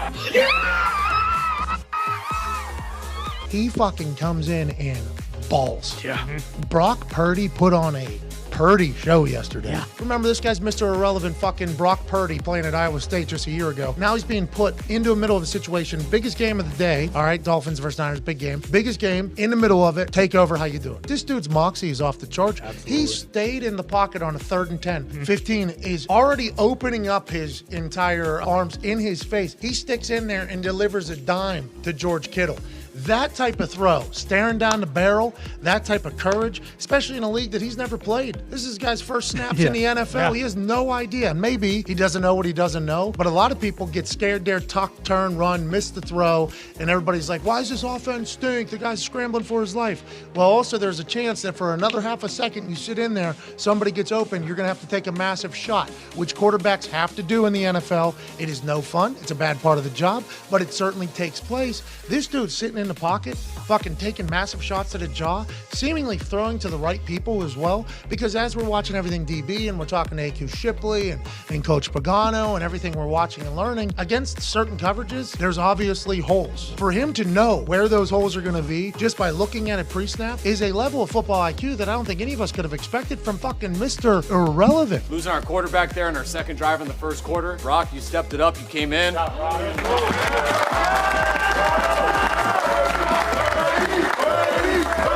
I don't know if you guys know, but it's with mixed emotions, right? We know Jimmy went down, be there with him. All right, you guys know how much he's meant to us. We've got a long way to go here, and we still got everything in front of us. Niners on 3, 1, 2, 3. When Mark Ingram runs out of bounds about a half a yard short of a first down in the 4th quarter, when you're up 16-3, 6 minutes left, goes down as if he's injured. Mark Ingram has since put a tweet out saying, I should have got first down at 10% on me. They end up not picking up the first down on the next play. Tom Brady gets the ball back. Deep ball, pass interference to Mike Evans. How you doing? Keep him moving. 3 and out on the other side. They end up fucking scoring again. The Tampa Bay Buccaneers, in the final 4 minutes of this game, took this thing over. Here's the moment that the Tampa Bay Buccaneers faithful, whenever they're down 6 with 2:40 left and Tom Brady gets the rock back, they know what's in store. Not only is Julio Jones going to make a catch, a big one. Is Julio Jones still on the team? Yes, he is. Then a touchdown pass to Chris Godwin. Here we go. The Tampa Bay Buccaneers are an extra point away from taking the lead. Holding. Oh, no. Offense. Donovan Smith does a hold, which is something he does on a regular basis, which calls back a touchdown to Chris Godwin. 8 seconds left. What are you going to do, Tom Brady? 3rd and goal. 16-10. 4th quarter. Check down. Cousin we didn't even know existed. Rashawn White or whatever. He scores a touchdown. The Tampa Bay Buccaneers hit the extra point, and they win on Monday Night Football in exhilarating fashion when really a game for 56 minutes was wildly boring. Just like we drew it up. Just like we drew it up. But what is it about Tom that last night everybody on earth watching was like, he's going to fucking score here. This game's over for the Saints. Sorry about it, even though there's little to no time left. He's the clutchest performer of all time. I mean, I think that's neither here nor there. He prepares so well throughout the More week. clutch than Adam Vinatieri? Yeah, I mean, I think so. I think you have to put him there, He's right? had so many more moments. So many more moments, right? Like Vinny and answered every time. Yeah, he's had, not every so- time. I guess that one time. And against the Eagles in the Super Bowl. That's so hard because Vinny's answered every time. Vinatieri's clutchness comes from his competitive juices. Like, Vinatieri is so competitive, so competitive. He does not want to lose. And I don't think people fully comprehend, like, the people up there, the Jordans, you already saw his whole Last Dance, the Peyton Mannings, the Wayne Gretzky's, Serena Williams's. Kobe, yes. The Mamba mentality. It's described as the Mamba mentality. What that is just being more competitive than fucking everybody else. I think it all revolves around the competitive juices. Is that what you think it is with Tom or no? I think it's a little bit of that, but also same thing, going back to Kobe, right? Like whenever if you guys saw that Redeem Team or whatever on Netflix, and they're all going out and having a good time at the club or whatever, and he's shooting shots at like 6 a.m. and they pass him coming in the night before. That is Tom. Like they are so prepared. They care so much. They want to work on every little detail that when it comes to the game, when it comes to those situations, they have no excuse because execution is the only thing that matters. They have all the answers to the test.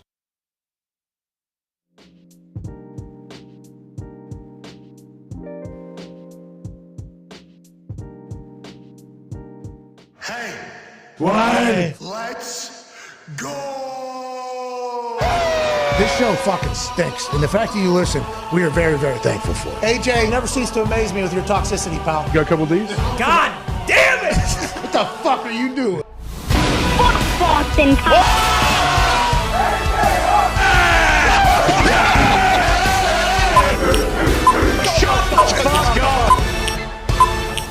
Hello, beautiful people. Welcome back to our humble abode, the FanDuel Thunderdome, on this Feel Good Friday, December 9, 2022. Hour 2 starts right now. Football! Had a hell of a game last night, didn't they? Oh, yeah. Well, the whole game, maybe not, but certainly towards the end there, Baker Mayfield, on 42 hours of being a member of a team, gets a dub and throws a picture-perfect pass to a man that he wanted to come to Oklahoma to play college football with him. Finally gets a chance to do it in Los Angeles. Good for Sean McVay. Good for the 25 Rams fans that were in SoFi Stadium last night. Bad for the Las Vegas Raiders, who were on a playoff push, a playoff run, who had a home game last night with how many fans they had in the stands, and instead give it away like they've done like 7 games already this season in McDaniel's first year as a head coach over there, and after they seemingly have gone all in. Talks the table at Boston Connor, at Ty Schmitter here. One half of the hammer. Cowboys Tone Diggs this year. Last night it was 70-30 money. 70% of the world thought that the Raiders would be able to cover 6.5 on the road against the Rams. Only 30% of the people were betting on the Rams, and to be honest, I can't believe it was that high. I assume it might have changed as it got closer. Baker Mayfield, 2 days from being a Carolina Panther, gets a massive win. That defense shuts down the Raiders somehow when it looked like they were just going to be walking all over that Los Angeles Rams D like a lot of people have in the past this season. Off to the worst start in the history of Super Bowl champions, get a massive win on Thursday Night Football. Joining us now is a Super Bowl champion himself. Oh, okay. A college football national champion, a Ryder Cup champion, a cigar smoking. Mm-hmm. No joking. Nope. What? No weed token, but a Ryder Cup champion and a COVID survivor. Ladies and gentlemen, AJ Hall. Yeah. What's up, dude? Thank you for the beautiful intro. You're right though, Baker. It's a fun, feel-good story. I feel like last night. Yeah, you stayed up for it. You texted me afterwards. We were talking afterwards. A lot of these Thursday night games, I've not been able to stay awake for. No. Okay, Monday night games, I've not been able to stay awake for. I apologize. I watch the first half. I get too tired. I fall asleep. I have to watch the second half in the morning. Got a DVR'd. I feel like Skip whenever he's in that one commercial where he's riding a bike, watching all the shit from the night before. Yep. Like, that's what my life has become. I feel like an old fucking man at this point. But if you're going to talk about sports, you have to watch sports. Sometimes you get tired. Last night, for some reason, I just stayed up. Mostly because I thought, Hawks time was going to come. I thought you were going to hit. First drive down the field, Josh Jacobs gets a touchdown. Okay, now all we need is Devontae to score. Oh, don't worry about it. Already seen him catch a ball with one hand with no fucking eyes. Yeah. Okay, he's hot tonight. He's going to score. This Rams team hasn't been fantastic. Whenever this ball was caught and Josh Jacobs scores, I think we are going to win Super Boost. Easy. AJ, what happened last night? I mean, I don't know what the curse is, what we have done. I smoked sage. Sage, I did sage. Did you? All right, good. Maybe doesn't Kyrie? He's big into that, right? Maybe get some of the sage that he's been using. That might help. You think he's got? I need that Kyrie. Yeah, I think his sage hasn't been working for him. No, it hasn't. So you're saying we got mid sage? We need to get that. Yeah. We need to get that Kyrie sage. We need something, man. This is truly just it's a tragedy. Like what's going on with the Super Boost right now. So up in Detroit, you know, the Lions have been cursed, obviously, for a long time. And Manning on Peyton's Places did an entire, ritual to rid off curses and everything. And the Lions have been good ever since. That's right. It's wild. It was since it aired. Now, I don't know when it actually happened. If in the middle of the season they were putting a bathtub full of piss or vinegar or whatever it was, if they were just doing that in the middle Just of the all season. pee. Whiskey. All pee. Is it whiskey? Wide. Yes. It was whiskey. Wide. Okay, so, boys. Wait, Easy. human, was that, so you need to invite human carbon monoxide over here? No, we got to get do this blacked in out in the Thunderdome? Thunderdome tonight, is what I heard. We need a bathtub of whiskey. Wide. Right there. Lights need to be low. Yep. Get some of that sage that I had. This is what Peyton did on Peyton's Places when he was at the Detroit Ford Field. Ford Field, yep. Oh, I thought Eli. No, Peyton. So, we need to do that because I think it's potentially us. It's not your fault. We talked about it earlier. Now, this building was sitting vacant for a long time. Yeah. And we purchased it and, had to do a city council meeting and plead my case, and not everybody was happy that we were coming in here and everything. Smothers. Yeah, there's a guy named Mike Smothers who lives in the area. I think it's that house. Seems like that's the house, too, that if needed could put a, out one of the windows. You know what I mean? Sure. Like if you Crow's really nest? wanted to kill us. Guy is a veteran. Sniper rifle. Yeah, sniper rifle. Yes, exactly. Has a veteran hat on at the city council whenever he's talking about how pissed he is that we're coming into this building, okay? So I almost thanked him for his service before he even started speaking, just to show a little appreciation for what he's done. Then he cut a promo against me and our business and everything. Pretty awesome. Walked off. Walks away from the microphone. This is Zoom time. Walks away from the microphone. I have to cover my laugh because on a Zoom call, if you make noise, you become the front of the page or whatever. So I'm laughing because this is an awesome promo. And I understand that this particular old white was going to hate everything that I was about and everything that we were about, even though we're just trying to talk some sports and do our thing. He walks all the way out. Somebody else is speaking. We're moving on to the next neighbor who is either for us coming to the town or against us moving in here. And the sound gets picked up. This lady's talking. The sound gets picked up from Smothers' feet coming back to the microphone. This guy left the room. We're talking actually 20 yards out. Yeah, there he is. He's up there. Leaves the room. Leaves the fucking room. Top left corner, L2 up there. Leaves the room. And then he comes all the fucking way back. This is after, I think. He says, I object, by the way. And then fucking walks out. Top left corner up there. What a legend that guy is. I don't know if it's him. I don't know if he, American flag mask on. I mean, this guy fucking, This part might be the walk. Oh no, it's the same one. Is he coming there back? it is. Yep, Yeah. He yep. comes all the fucking way back. Look at him. Oh. Wait. Coming all the way back. He was gone. Somebody else is talking. I object, by the way. I object. And then fucking off. He did a pump fake, this guy, Smothers. I think he lives right there. So, something to think about. You haven't seen him? I have. So I've seen a couple, I try not to be weird and look in the neighbors' houses while I'm walking. Seen some Caught hints. like a scope? Hints and clues. Yeah, there was a Reflection on flash. the There was a little bit of a light flash, but he has a ghillie suit on 24/7, so it's hard to get. Yeah, that's the toughest part. I almost wanted to tell him, hey, I think you wouldn't mind, I think you would like us. I think you would appreciate our story. Nonetheless, we don't know if it's him who was the one that cursed us or if it was because this was formerly Jesus' house. Okay? Maybe first live show we give him a VIP package. To who? to Mr. IMOs. I'd much rather do it to Jesus. If we can find Jesus and get him back in our good graces. We think maybe it's because we turned this church into the Superdome and had to do it. Had to do it.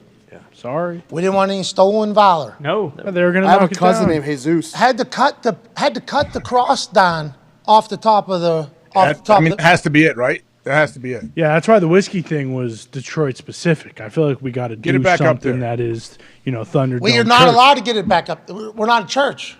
Then plant a huge one in the yard. Then We have one. There's actually another one here that I've not taken down because it's like, I feel kind of bad. It's a garden thing. Well, that's a graveyard. There's bodies there. They'd have to be exhumed. Okay, so I thought it was a garden. He thinks it's a graveyard. I mean, that's the two different Have you views. driven by the church, the highway in Ohio with the giant Jesus? You can continue. That's Ohio. That was a great, glass half full, glass half empty. Yeah. I see a garden. Nick sees a graveyard. Mm-hmm. That's that is perfect for. Two sides of the That coin. is legitimately perfect for me and Nick's relationship. That was awesome, Nick. I appreciate you doing that. Do you think we invite Joel Osteen? I don't know if Joel Osteen's going to do it. I think it's a different preacher man. Could be cheap. Just boom. Basically hit you up the other day. You're talking about the preacher man I talked to? That's Mr. right. Cripwalk himself? Yeah. Oh, Timmy shit! Yeah, that's who I'm talking about. Oh, my God. I didn't even think about Jack Oh, yeah. Easterby. That's what I'm preacher saying. man. Holy fuck, Jack. Yeah. Dude, we got a job for you, Jack. Let there be Jesus up in here. We need all your, we need that. We need all of it, Jack. We need, you know what I mean? The whole That might be thing. the only thing. That's it. Oh, He's got a Seawalk sage around the whole perimeter. dude, do whatever he needs the Easterby walk, whatever he needs to do, bro. Spin footballs One everywhere. fish, two fish, red fish. Jesus saved all the fish and whatever his one. He's got some banger preaches. Oh, yeah. Hell yeah. Unbelievable homilies. He has a record label, I think. Speaking of records, Bad Boy Records. it is news. An album has been released from jail by somebody. Yep. Full album. What's the name of the album? I admit it. Okay? And at the end of the album, there's 3 songs. Then we're not going to say who it is or give any. Should not listen to it. This is not good. I can't even believe it's on a platform, to be honest with you, after everything has happened. Great point. Is it through a phone? It kind of has good audio. Good production quality. It might have been maybe right before he went in or something like True. that, and it just got. I think these jails have good production rooms nowadays. To be honest with Some you. do. It fucking sounds Interrogation good. room. Maybe, I don't know. A lot of interviews, happening over there. A lot of microphones. But yeah, there's a 3-parter at the end. I admit it, part 1. I admit it, part 2, and then I admit it, part 3. I will say, you get 30, 40 seconds into I admit it, part 1. You kind of get a feeling for how it's going to go. That's right. Uh-huh. Oh, yeah. And it ain't about what he was being publicly accused of. No. No. Wouldn't admit that. Oh. No. I assumed that was what that might be, but I'm going to have to take a listen, I guess. Yeah, I admit I fucked her and her best friend. In the back seat of my Benz. Yeah. I mean, I can't read. Zito's. Yeah, I mean, I can't read. What? Don't go to church. Really? I can't read the teleprompter at the Grammys. Yeah. It's interesting. I didn't expect it, but we're in 2022. Yeah. Exactly. Anything's possible. And we move along. I will say social media is a positive for the music aspect of it. Not what he did in the past. Artist and art situation going on. Absolutely not. Let's move along, though. Absolutely not. Let's move along. Last night, what did you see from Baker Mayfield, AJ, that made you think to yourself, Baker Mayfield is going to earn a 2 to 3 year contract somewhere after this season and probably play very meaningful minutes for a team next year? Or did you see a guy have the night of his life, Mr. Thursday night, just like he did in Cleveland when he debuted on a Thursday and took the world by storm? He did the same thing here with the Rams, and the rest of the year is going to be bad. What did you see from Baker, and what are your expectations of next year for him?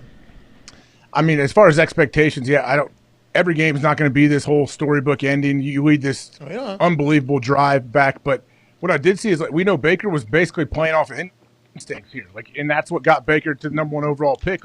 He was a stud that kind of had that moxie, that it factor. And then you go in the NFL and, hey, things can happen, man. It's a tough position to play. And McAfee said he had 2 10-minute or 2 10-play periods with Baker before the game. That's all he got to do. Or got to run with him, right? Yeah, so if you do the math, he's probably, if you count warm-ups, pat and go warm-ups of the game, Baker probably threw to Van Jefferson 30 times, maybe 25 times max. Maybe, yeah, maybe. Like actually, and boom, perfect. Those man, he threw some beautiful balls. I understand there's a couple penalties that extended things, but man, this ball was perfect. He had a couple other ones that were just awesome. I was happy for him, man. 30 would be a lot, you think? I think so too. Now that I'm like thinking about pat and go, how many people are in line? Are they having Baker throw to every one? Probably, right? They're probably having every starter go alternate because he'll throw some. I wonder how many throws he got in the pat and go. Like in pat and go, are they also saying like, hey, need a three as opposed to like a half? We need we're trying to figure out timing right now too. So let's go ahead and steal some of these reps. I'll be excited to hear them dive into it more. And that guy, I think something. I want to hear it mic'd up. Well, yeah, exactly. I assume they do. I hope they do. They have a great PR team over there, so I'm sure they have that all figured out. But the whole McVay picking and choosing what Baker should learn, I think that's a big piece of this whole puzzle too, because Sean McVay has a massive playbook. Obviously, we got a chance to see his one play call last night or whatever, and some people have said that's not real, but it was 35 words, and how vast it is, and everything like that. Him picking and choosing, all right, Baker, we just need you to learn this concept, and this concept. And then if we have that, we have enough plays within that where we can kind of go, and you can kind of, and Baker Mayfield has a fucking photographic memory. Did you know that? I didn't know that. No, I mean, is that a thing? Can you test for that?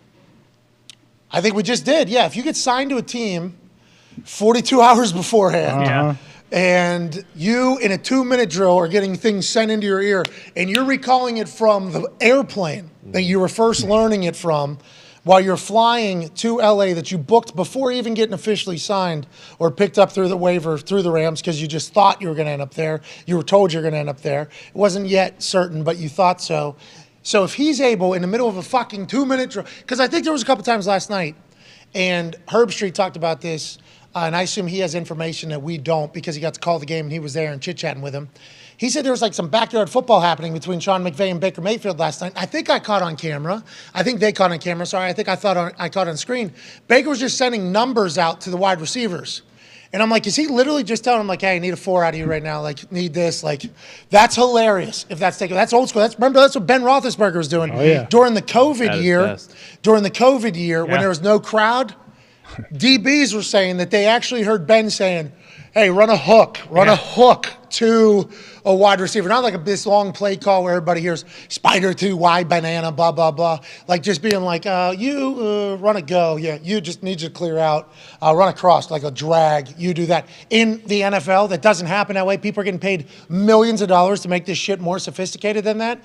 But at the end of the day, that's fucking football. And it sounds like that's what McVay and Baker were doing. And that's amazing that they were able to get a win in Week 14 playing that style of football, honestly. Against a team that was in it. They're trying to make the playoffs, AJ, the Raiders. Well, you had Baker led it. What was it? A 98-yard? Yes, 98-yard drive. Doesn't happen. Hasn't happened. The fact that it was able. Yeah, the punt was awesome, and the celebration from that punt was really cool too. I enjoyed all things from that special teams department right there. That was good. Me too. AJ Cole here goes with an end-over-end Aussie with a full field. Probably just trying to get a fair catch. Returner doesn't catch the ball. What a bounce do we this get? Is awesome right here. Grittying alongside of it. What a play. 10, Hollins, I guess he is a teamer, and then he gets moved into wide receiver. AJ Cole should be pumped up. Fourth quarter, 1:45 left. You're up 6. You and your punt team just pinned you basically in this one because it stops by itself at the 2. Could have been 1 yard better, but damn near fucking perfect for the situation. Stops it at the 2. Long field to go. Baker Mayfield just got here. AJ Cole basically just said, game over. Hollins is gritty and saying, oh my God, I can't believe we fucking won with a punt right here. And instead, Baker Mayfield. No timeouts. Bad penalty on the Raiders too. Jeez. Yeah, on that interception. Oh yeah. But also on the sack and. Hey, there was a lot of bad calls last night. Let's not get crazy. These refs stunk last night. Yeah, there was a couple moments. I think he threw across the middle a couple times too, and then spiked. They spiked it on the second time they ended up in the middle. And I was as we're watching it, especially after Jeff Saturday got judged and how every coach gets judged for their situations, the quarterback gets judged too. So he threw down the middle, clock keeps running, obviously you don't have a timeout, tackle in bounds. Just so fucking, hey, seem like this dude has no idea what these fucking play calls are that are coming in, right? Well, I guess he does. But, like, just who cares? No big deal. And that's him being a vet. Imagine that. Yeah, go ahead. Casual. Yeah, that's why they brought him in. He already got him a win. Like, imagine in that. I was trying to, like, envision that in his, first off, that speaker's so loud. He's got McVay yelling play calls into him. He probably knows, like, every 4 words that McVay is saying. He's like, okay, maybe that's 3-by-1. I don't know. Like, and then he's able not only to get everybody lined up in the right spot, get everyone else out there, but then he goes and he can execute and have some of his best accuracy we've seen in a long time. Yeah. Just let him play, huh? Just let the boy play. That's right. Just let the boy play. And we talked to Herbstreit Now about Green Bay next. Yeah, I know. Hey. Another prime time. It's going to be fun. Coming out of a bye week. Boys are going to be rested. They're going to be sharper than ever. Now, Baker Mayfield also rested. You know, he's only played 1 game in the last, 4 weeks or whatever. And, you know, he might be a little – he's headbutting people. What are we doing? Hey, what are we doing with that, AJ? Is there a reason you just think he just wants to show him how happy he is? He can't control himself? Or is that like him saying, hey, listen, I'm a fucking meathead, okay? These people just need to understand that. I got photographic memory and I'm a meathead. Yeah. So – I should be from Ohio, but I'm from Texas. Same fucking thing in the South. The Ohio of the South. Texas is where I'm from. It's like that one. That's face mask. There's ridges on that. Gotta be careful, right? There's ridges on that. At least whenever it's on. Yeah, go ahead. Damn, he shocked him. Like you might have to go in the protocol there. Rochelle, yeah. Oh, yeah, that's what I'm saying. Look at that. This motherfucker. What are you doing? These guys don't know him either. No, yeah. These guys just met him. Okay, all right. Our quarterback headbutts people without him. All right. Hey, Baker, congrats on a win. Way to go, Baker. We appreciate that you're a meathead with a photographic memory. Okay, we appreciate that a lot. We're big fans of that type of shit happening.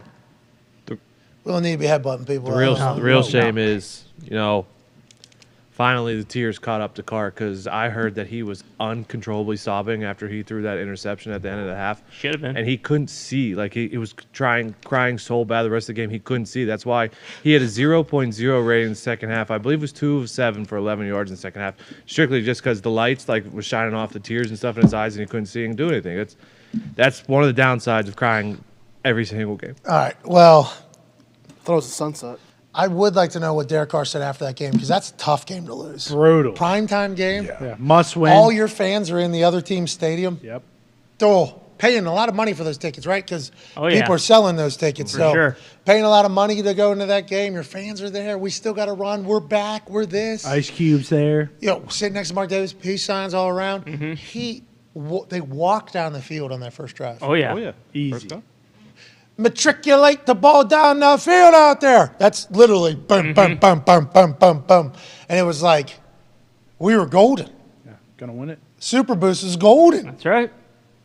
Then they shit the bed. What is it? Can they learn how to do that? Is it coaching? Is it playing? What is it, you think? I wish I knew. I mean, that's what every coach is trying to figure out every single game. Like, well, let's see what we have out here tonight. Like, you never really know which team is going to show up. And also, first to second half, like, you got to find a way to put 2 halves together. Not every coach is saying that. I don't think the Chiefs are wondering, hey, I wonder who's going to show up. It seems like all the good teams have it figured out. They know. What's he that? is, though. He's Carr is just wildly inconsistent. Like, he'll play great one week. And, if you look at this team, like, if they had just, very average or at least level quarterback, like, they probably would have, 3 more wins. Like, how do you – Herbie said it. They've lost, 3 games this year where they've been up by 17 or more points? I think it was 6 games. How the fuck does that happen? Oh, no, 3-17, 6 with a lead maybe or something like that late. 6 by 1 score. And you just said, the good teams, the Raiders have been good, but they haven't been a good team this entire year. First year McDaniels. He'll get it figured out, right? They'll get it figured out over there. He's spending up money. Yeah, are they going to how get many years is his contract? Probably 14, 15 years. Who knows? Gruden's going to get paid for the last 7 years of his after what we find out about the email thing. Josh Jacobs might not be coming back. Maybe they will figure it out. And granted, Renfro and Waller haven't really played this entire year, so the offense that he had in his mind probably hasn't been, displayed. But let's keep in mind, even though they are a very new tag team of GM and head coach, old Mr. Ziegler. Mm-hmm. Yeah, Dave? Ziegler? Or Kevin? Yep. Ziegler? Come on. Dave Ziegler. I believe. David. Yeah, David Ziegler. Congrats to him being a GM. Obviously, GMs we don't always know about before they get hired because they have such interesting ways of getting to that position. He's active. He's aggressive. Mm-hmm. Who knows what they'll do this offseason? Tom Brady.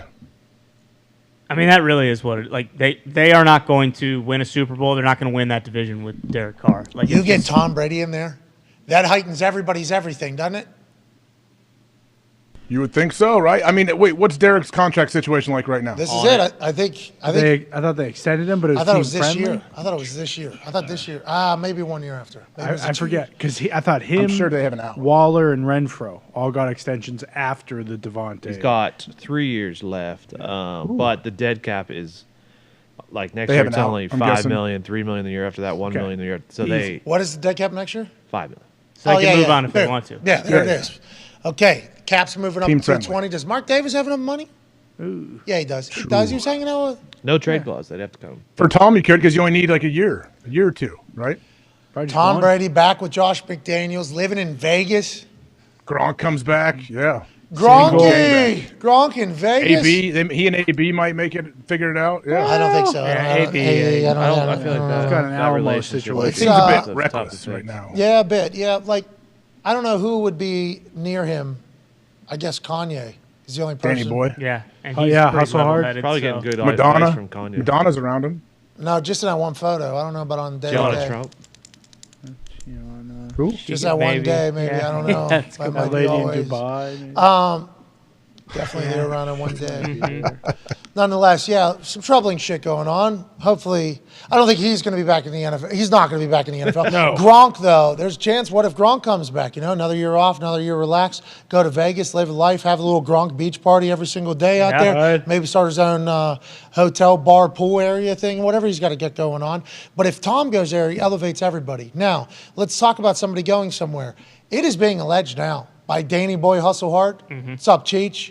Guy that was driving AB after AB said, I'm not playing for this team anymore in the middle of a game, took his shoulder pads off, threw him, Right. chucked the deuce, did this to the crowd. Yep. Make some noise out there.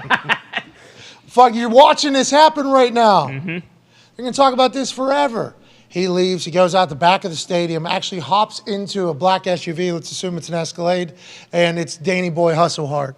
That is where we learned our first piece of information about Antonio Brown after exiting the New York Jets game through Danny Boy Hustle Hard. So then we followed Danny Boy Hustle Hard. Yeah. Have to. Because I didn't know that there was just professional drivers out there that were able. He said he'd get you from Teterboro to the city, which is normally hour to hour and a half, depending upon traffic, 20 minutes or something like that. Yeah. And at that point, we had been making a lot of trips to that exact airport, driving to the city, and it is a miserable thing. So anybody that says they can do that in 20 some minutes or whatever, guaranteed, it's like, I would like to learn about this guy. I'd like to learn about this guy. Then you start seeing his clientele. You're like, oh, this guy's tight with fucking everybody. He's tight with Saquon. He's tight with Odell Beckham Jr., which leads us to Danny Boy Hustle Hard, who said, what's up, Cheech? I'm Shefty, okay? You want to know anything? Probably going to be learning from old Danny Boy Hustle Hard. Congrats to Danny Boy for hustling hard and becoming the insider right now, apparently, for the Odell Beckham Jr. situation. And last night on The Shop on Amazon Prime, Odell Beckham Jr. said he thought that he and Saquon had unfinished business together. They didn't do basically what they were supposed to do. And that was a great clip, great conversation. I didn't get a chance to catch any of The Shop last night. I do apologize. We'll watch it back because I assume there were some other tidbits in there that we could learn from and move on from. But it sounds like there's a chance OBJ is going back to New York, Cheech. And what are your thoughts on that, AJ?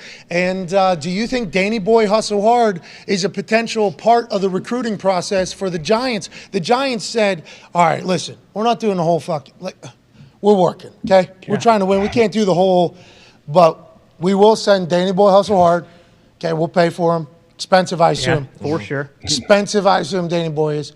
And Danny Boy Hustle Hard has him in the car, getting to places quicker than he's ever been, and recruiting him back to the city. Oh, look at this. Taking him, showing him around places. Taking him over by fucking the financial district, which is like 45 minutes away from like the other side of man. Cheech, we got this. Yeah. Is that what Danny Boy's doing right now? Is he going to be a Giant because of Danny fucking Boy Hustle Hard? AJ Hawk? I mean, it's possible. I like how you're really whipping that wheel around multiple times, like simulating how Danny Boy would be driving. I like that. It was good. Like that Danny is professional, right? I heard he was trained by Mario Andretti. Early on in his life. Well, listen, Mario Andretti obviously knows the streets of Indianapolis inside and out because this is where he won the Indy 500 and the Andretti name was created. So please do not compare Mario Andretti to anybody else. With that being said, does have some Andretti instincts on the road from the videos that I've been watching on the internet. Danny Boy, to drive around New York, he must have like one of those fucking the ball thing, the ball on top of the wheel. Oh yeah, he might. Like a tractor. Yeah, yes, exactly. Like this is Danny. The amount of what's up, Cheech? Look how clean he keeps that fucking place. In your hands, I got your hands too. Lysol. Okay, don't you worry about it. But he has the drive. You got to get into a tunnel, first of all. So getting into the tunnel, there's like 4 lanes, and then it goes down to 2 lanes, which could go down to 1 lane, depending upon what they want to have open. And then this is obviously New York, New Jersey, so the amount of motherfucking people that are trying to bottleneck into this fucking tunnel that goes under the whatever river into the city, if he's able to get from Teterboro, get through that bottleneck, he's got to be fucking... Oh, yeah. In and out, in and out. You might need some sort of... I assume you're car sick when you're driving with Danny Boy Hustle Hard. Oh, yeah. But you're over it because by the time you would have got there, you're already in your second meeting in the city. That's why Danny Boy's Danny Boy. And Danny Boy might have brought OBJ back home to the New York Giants. Yeah. Both literally and figuratively. That's right. You got to think that, maybe Odell's a little worried, though, because... the New York Jets superfan Gary V might send the hateful hippopotamus his way every single day. I think Danny Boy Hustle Hard's got something for fucking I think so too. the hangry hippopotamus. Is that right? When would they sign him? He won't be ready for 3-4 weeks, right? But that Vaughn also alluded to, and Vaughn, I hate to put Vaughn in this position, but I mean, this is what he said yesterday. He said the structure, he said it'd be nice for him to get back into the structure because I think like the being able to be in a building, you get like access to physical therapy literally all day, and there's times and there's this and there's that and there's that. It's like full-time job for people to rehab you, as opposed to being a free agent where you got to go to a bit. Now, I'm sure he's Odell Beckham Jr. He gets preferential treatment probably everywhere, but it's not like these people are literally put on the earth and hired right now to fucking make you healthy. So Vaughn alluded to the structure yesterday, so I'd assume he wants to get signed here soon. Probably not able to play for like a month, maybe three weeks or so. Yeah, he even said, didn't he say like the regular season doesn't really, he was not too worried about that for whatever reason, so they'd sign him now, and hopefully he'd be ready for the playoffs, I guess. Yeah, I mean, that's interesting for him to go to the Giants. If that does happen, they better – it doesn't matter how they play over these next couple weeks. I'm not saying I couldn't step in and play regular season, but I don't see the point. What are we talking about? Regular season, fucking snore, pal. Maybe one. I want maybe one. Maybe play in the last game a little bit, get your legs under you a little before the playoffs. So regular season is now OBJ's preseason. And I just want to let OBJ know that that's one of the coolest things I've ever really witnessed in my life. Good for you. You've earned it, pal. Tone, what were you going to say? Have we heard, like from these teams, is he looking for a 1-year deal, a 3-year deal? Is it? I assume it's just great question. It's got to be. I assume it's just a one. What does he want? I guess that's a big deal. What if they're saying, "Hey, we'll give you $2 million for this run"? He's like, "No, I want 15." Like, is it that far off? And what will it be reported as? Will it be reported as what the year is, or the pro rata? Pro rata.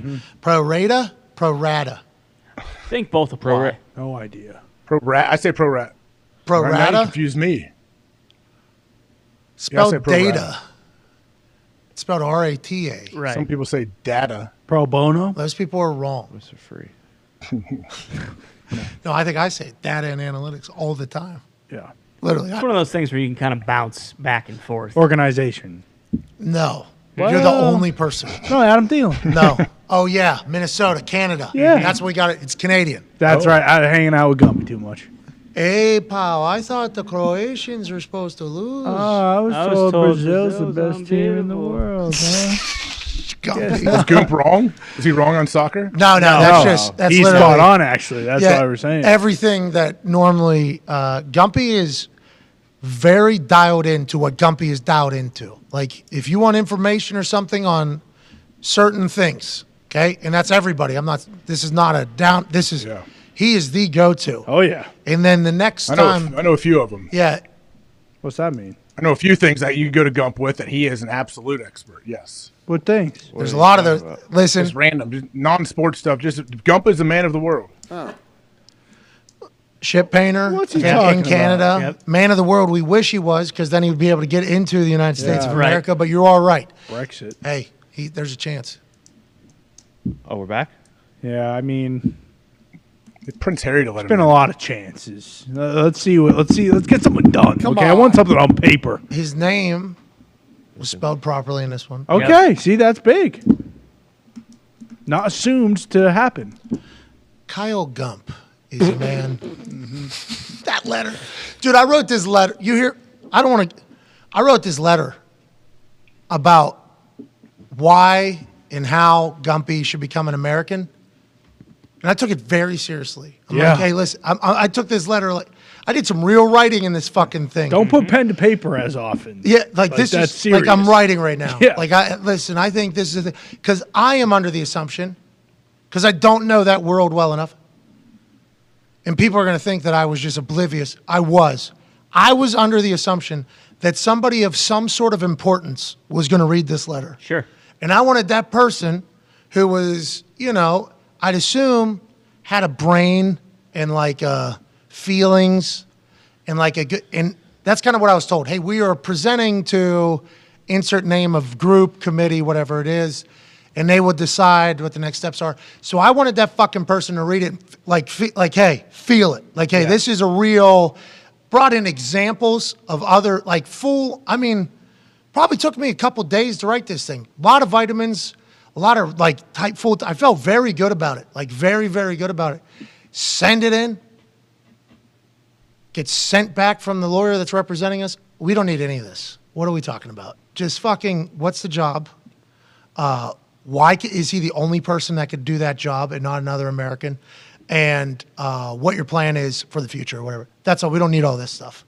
And I was like, this doesn't seem right. I said, is it humans that are making this decision to the lawyer person who has an article written about them about how good they are at this particular thing just a week ago or whatever? Complete bullshit.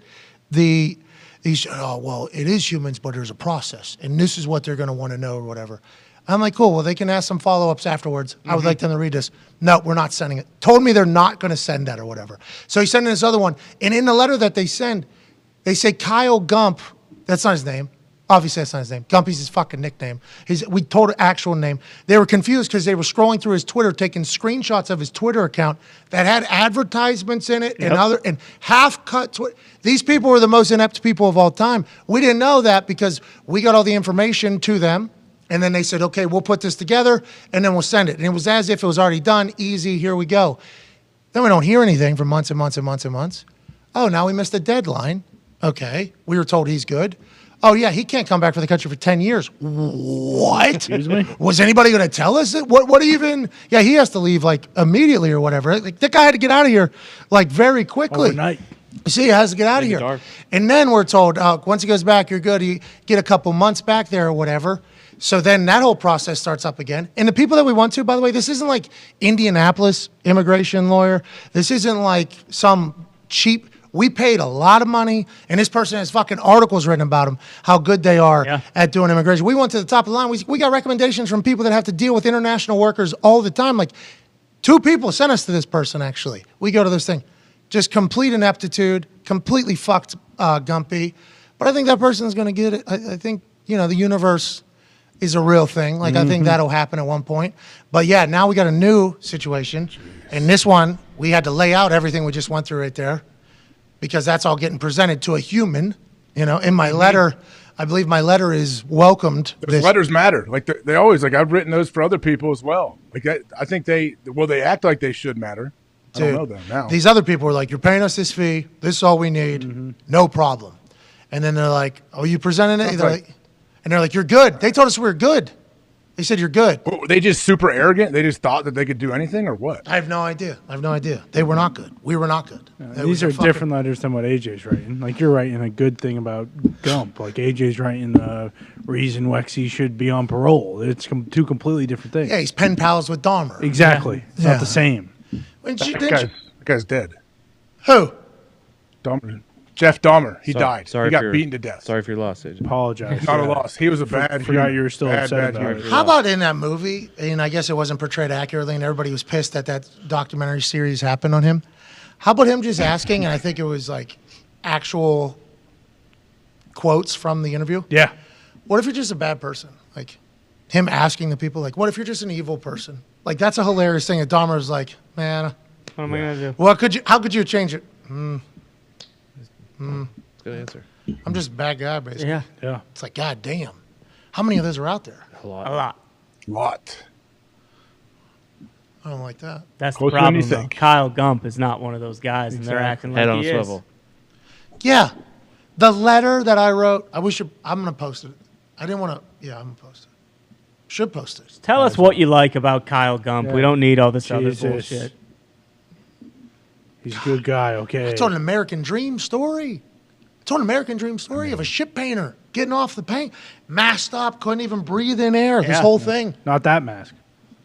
This is You should read it. You should do a voiceover and have someone animate it as young Goop growing up painting ships and go through the whole process. And then all of a sudden, boom, he may or may not get married and get back into the country. Make it a children's The book. marriage thing, we've looked into that as well, and we're very thankful for fucking Lisa Ann. Thank you, Lisa. Like, Love you, thank you Lisa. so much, Lisa. Honestly, very, Thank you for very your thankful. years and years of hard work. Thank you so much, Lisa Ann. But I tried to find, like, what senator is the one that we, because I don't know the politics world, and I just got told, like, Pat can never say, one person tweeted me after I talked about the Twitter files. Somehow that's politics, what's being released. What the fuck is wrong with people? Everything's politics to most people.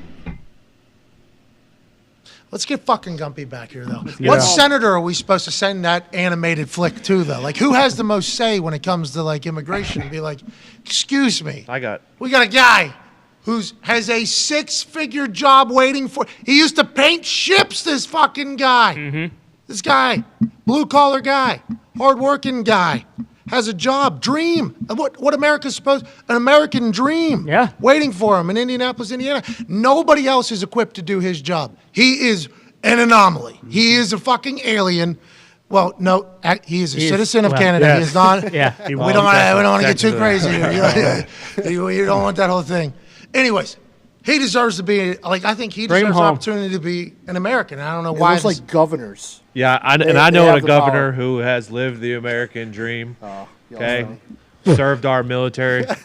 Politics. We're getting Ivy it. League Yep. school graduate. Okay, beat a pandemic. Paisan. Fauci. But no, that's not him. Oh, you're not no, talking no, He ain't no governor. All right, let's move on. Anyways, Gumpy, we're getting you home, buddy. We're gonna get Good you luck, back. pal. We're gonna get you back here, home. I guess This is his home now. Yeah, it is.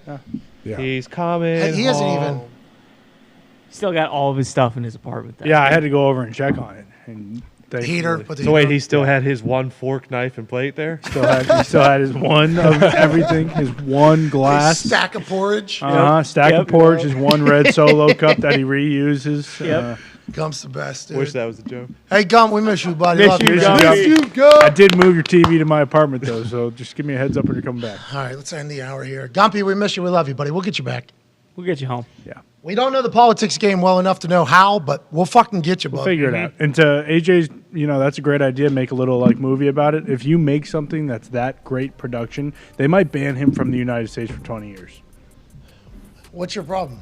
Just because that's just from what we know. Hey, write a great letter about him, get that guy out of the country immediately.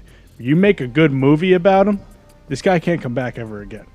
What's his problem? I'm just trying to look out for us and Gumpy. Come It on. would be neat to have one of those like little flip books, and then you could just see his beard growing. Yeah. As the pages were. That would Be sweet. Yeah, it's like, let me tell you a tale. Yep. And then next page of a man. Next page from Canada. Next page. And then it's like 1,000 pages. Yeah. Yep. And you just see his beard. Pow. Yeah. Just pow. That'd be awesome. Miss you, Gump. Love you, Gump. Love you, Gump. Fuck. I was told that was Try it going on. in. I was told you never Oh. Boom, Gump. Oh, no. Here we go. This one's for Gumpy. Yep. This one. Here you go, pal. Yep. Bang. For Gumpy! He's coming home. That's for Gump. Woo. Let's get you home, Gump. Let's get Love you you, home. Gump. Let Miss Gump. Retweet this video. Say something nice to a senator or governor about Gumpy. Yeah, right. And Give us a pardon. put your cash tag in there and let the governor or whoever, the person that's making the decision know. There's no other human on earth that could do Gumpy's job. He has a 6-figure job waiting for him in Indianapolis. He's a former ship painter. We're talking blue collar, okay? We're talking wanting and yearning for a story like this. All of us are. Yeah. Who listened to a show, called into a show, became friends with the show, got hired by the show, thought he was going to be in America for the show. Ineptitude gets him banned, sent back to Canada. Hasn't even got an opportunity to experience the things that he's worked his ass off for us. Right. Bring Gumpy home. Bring him home. One person for the job. Who's that? Vin Diesel. He could turn now that he's accomplished. He got Griner. Yeah. Yeah. All right. Tweet Vin Diesel. That's right. You got it, Vin. I don't know. In Vin's hands now. Gumpy's actually his number one fan too. Legit. Yeah. He's been trying to look like it for a long time. We'll be back for hour 3 on the other side. Make sure you put your cash tag in there, though. Don't have to tweet to a senator or governor. Just retweet the video. Say something nice to somebody. Diesel. And put your cash tag in there. Say something nice about Vin Diesel. Yes. Put your cash tag in there. And you'll be automatically entered to be one of 5 people who win $500. We did one in the first hour. Did one in the second hour. Next hour, we'll do one again. We'll see you in 5. Take 5. Hour 3 on the other side. Take 5. Bye.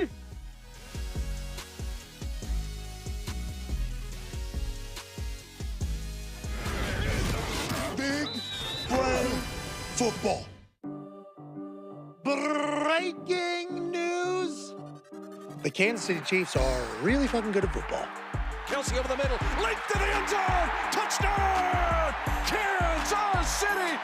Big reason for that? A lot of big brains running around in Chiefs jerseys on Sunday. What?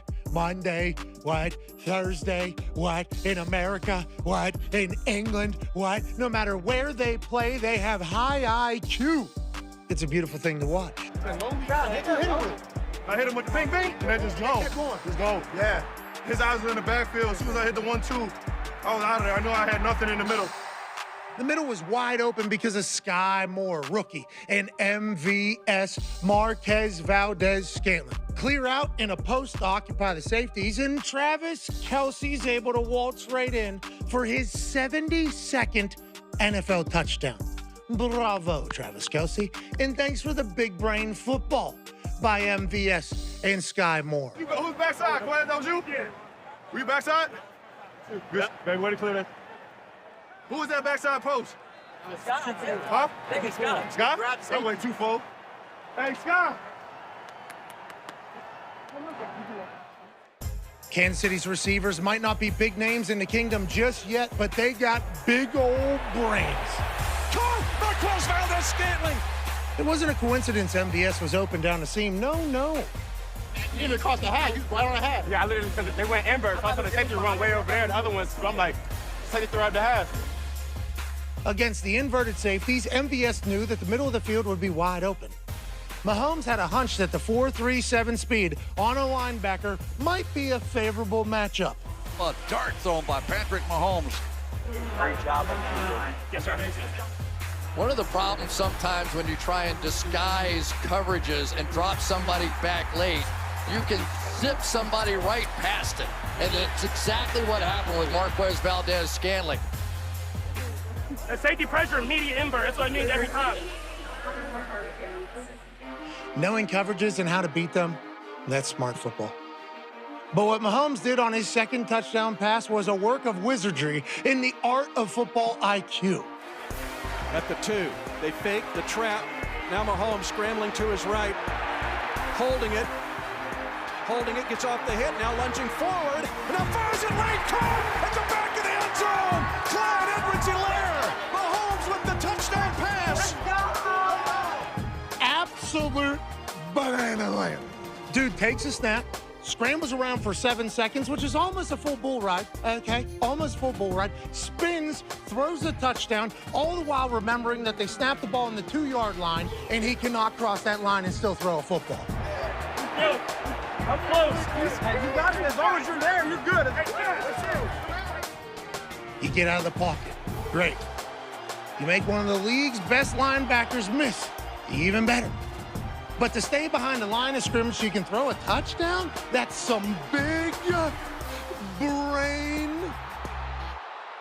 football. I had to make up for it. I had to make up for it. I had to make up for that miss, baby. 2 plays before, wide open touchdown. Patrick says, you know what? Too easy. Let's make things a little bit more difficult. I'm going to miss this pass, be upset about it, but then I'm going to make magic. I was able to use my speed to get a little bit of speed to get around the edge there. I was going to run for it, and they kind of flew around, and I realized I wasn't going to make it, and I saw Clyde, and so I just kind of flicked it up to him. It's the line of scrimmage aspect of knowing that he's not going to throw the ball, past the line of scrimmage, and Pat is good, but kind of sensing where he is. Stop, and now he's going to find the receiver. Stop it. Stop it. The NFL hasn't seen anything like Pat Mahomes, I promise you that. And you saw it today. He's the Houdini of our era, man. That's big brain football. Y'all saw that? I know y'all saw that. That's right. That's something you do on Mac. I love this Kansas City Chiefs team. I love how smart they are. I love how innovative they are. I love how creative they are. They had a tight end take a snap under center while Patrick Mahomes was having a little thespian acting job to distract everybody. Now a direct snap, and the Chiefs trying to shove forward, touchdown! The Chiefs are athletic. The Chiefs are fast. The Chiefs are magical. Andy Reid has a big brain and a beautiful mustache, but most importantly, they have a lot of guys that master the art of big brain football. The guy that didn't even stop after just Deboing your head coach, well, let's get him the fuck out of the building. I mean, unless he just hates McVay, which we need to maybe look into a little bit more. I'm sure he wouldn't not know that happened. Maybe he was trying to get as far away from it as possible. But whenever he didn't stop, I thought to myself, whoa, are the Rams? What the hell's going on here? What's going on with the Rams? Oh, they're dead. That's a head coach that just got blown up and nobody even stopped to see if he was okay, aside from a couple coaches. The guy that hit him just keeps on fucking jogging on the field, not even oh my God. Yeah, I'm so sorry. Not even one of those guys. He couldn't have known. He couldn't have known as a head coach. If that happens on the field, they're pulling Sean into the blue tent. Hey, are you sure you're okay? I mean, you didn't fall, you didn't drop the ball. You just got hit right on the button that we're talking about. Sean McVay eats it, spits it out, puts the headset back on. Thought his commentating career was in jeopardy. Sure. He's allegedly been offered $15 to $20 million to go into the booth, which I think we're going to see a lot sooner than later with how this whole Rams thing is going. Bounces back, calls the rest of the game. Now they lose. They are not good, but he's a tough son of a bitch. I think we all need to start recognizing that a little bit more about McVay. Can you imagine how fucking sore he is today? He's eating out of a straw for the next week. Because who knows what's going to happen with the Jets? Mike White. Yeah. Awesome. Look out. Like, I think I probably should have been number 1 overall pick. It's bullshit. Mike White. Yeah. Now, listen, he had one incredible game and a drive that looked like he was going to be unstoppable. But the Jets locker room is chanting Mike White's name. He actually said they won't stop chanting my name. So, couple quick things. Is Zach Wilson present when the entire locker room is chanting Mike White's name? Hope not. Because the fans are doing it. Now his teammates are doing it. And then Mike White saying, I think I should have been number 1 overall pick. Is that him saying, Zach number 2? I don't know if you remember that. I remember. Like all these subliminal potential messages that are being sent out, not from Mike White to deal with. But it is awesome to kind of get a grasp that in that building, I believe there is a real belief like, hey, this guy is our guy going forward. Why not this guy who appears to be much better than the other guy? I'm excited to see how the Joe Douglas level that drafted Zach Wilson number 2 overall, they also signed Mike White, by the way. Yeah. I wonder how they'll deal with that since they invested that whole thing. And Zach Wilson said, yeah, you're right. I probably could learn some things from Mike White. Yeah, ballpark. Sit back and watch this thing. I believe Zach Wilson did also say, like, when you look at it, I do need to play more like Mike White does. So I think mentally he might already be smart. saying, He's learning. like, get me out of here. I can't beat this guy out. Oh, okay. This guy's a legend. That's what he's thinking. Maybe that is the case. I haven't been this confident in a Patriots game in 2-3 years. Oh, no! Let's keep in mind, we have all watched the Bears on primetime. The Bears just are not a good football team. Oh, no! That might be 41-3, one extra field goal. Alternate spread, are you going to change it a little bit after seeing the fog over there? Yeah, this morning I took him at 13.5. Before the show, I took him at 20.5. And then after the show, I'll take him at 28.5. Oh, no! Give me a good night. You need to relax. Hey, I'm Don't lose to the Bears tonight. Don't lose to the Bears. Don't worry. You hear me? Don't worry. You know what I'm going through today? You better not fucking lose to the Bears. Your team's fucking dead. You guys lose to the Chicago Bears on Monday Night Football? Wow. Oh, no! Your thoughts, Connor? It is what it is. football is football. None of my bets hit, and because of that, I will not be able to gamble at FanDuel or anywhere for the rest of my life, I don't think, because of those losses. However, it's a humbling experience. I'm very glad that we're getting this game out of the way. Hey, Why? let's go! This show fucking stinks, and the fact that you listen, we are very, very thankful for it. AJ, you never cease to amaze me with your toxicity, pal. You got a couple of these? God damn it! What the fuck are you doing? Boston.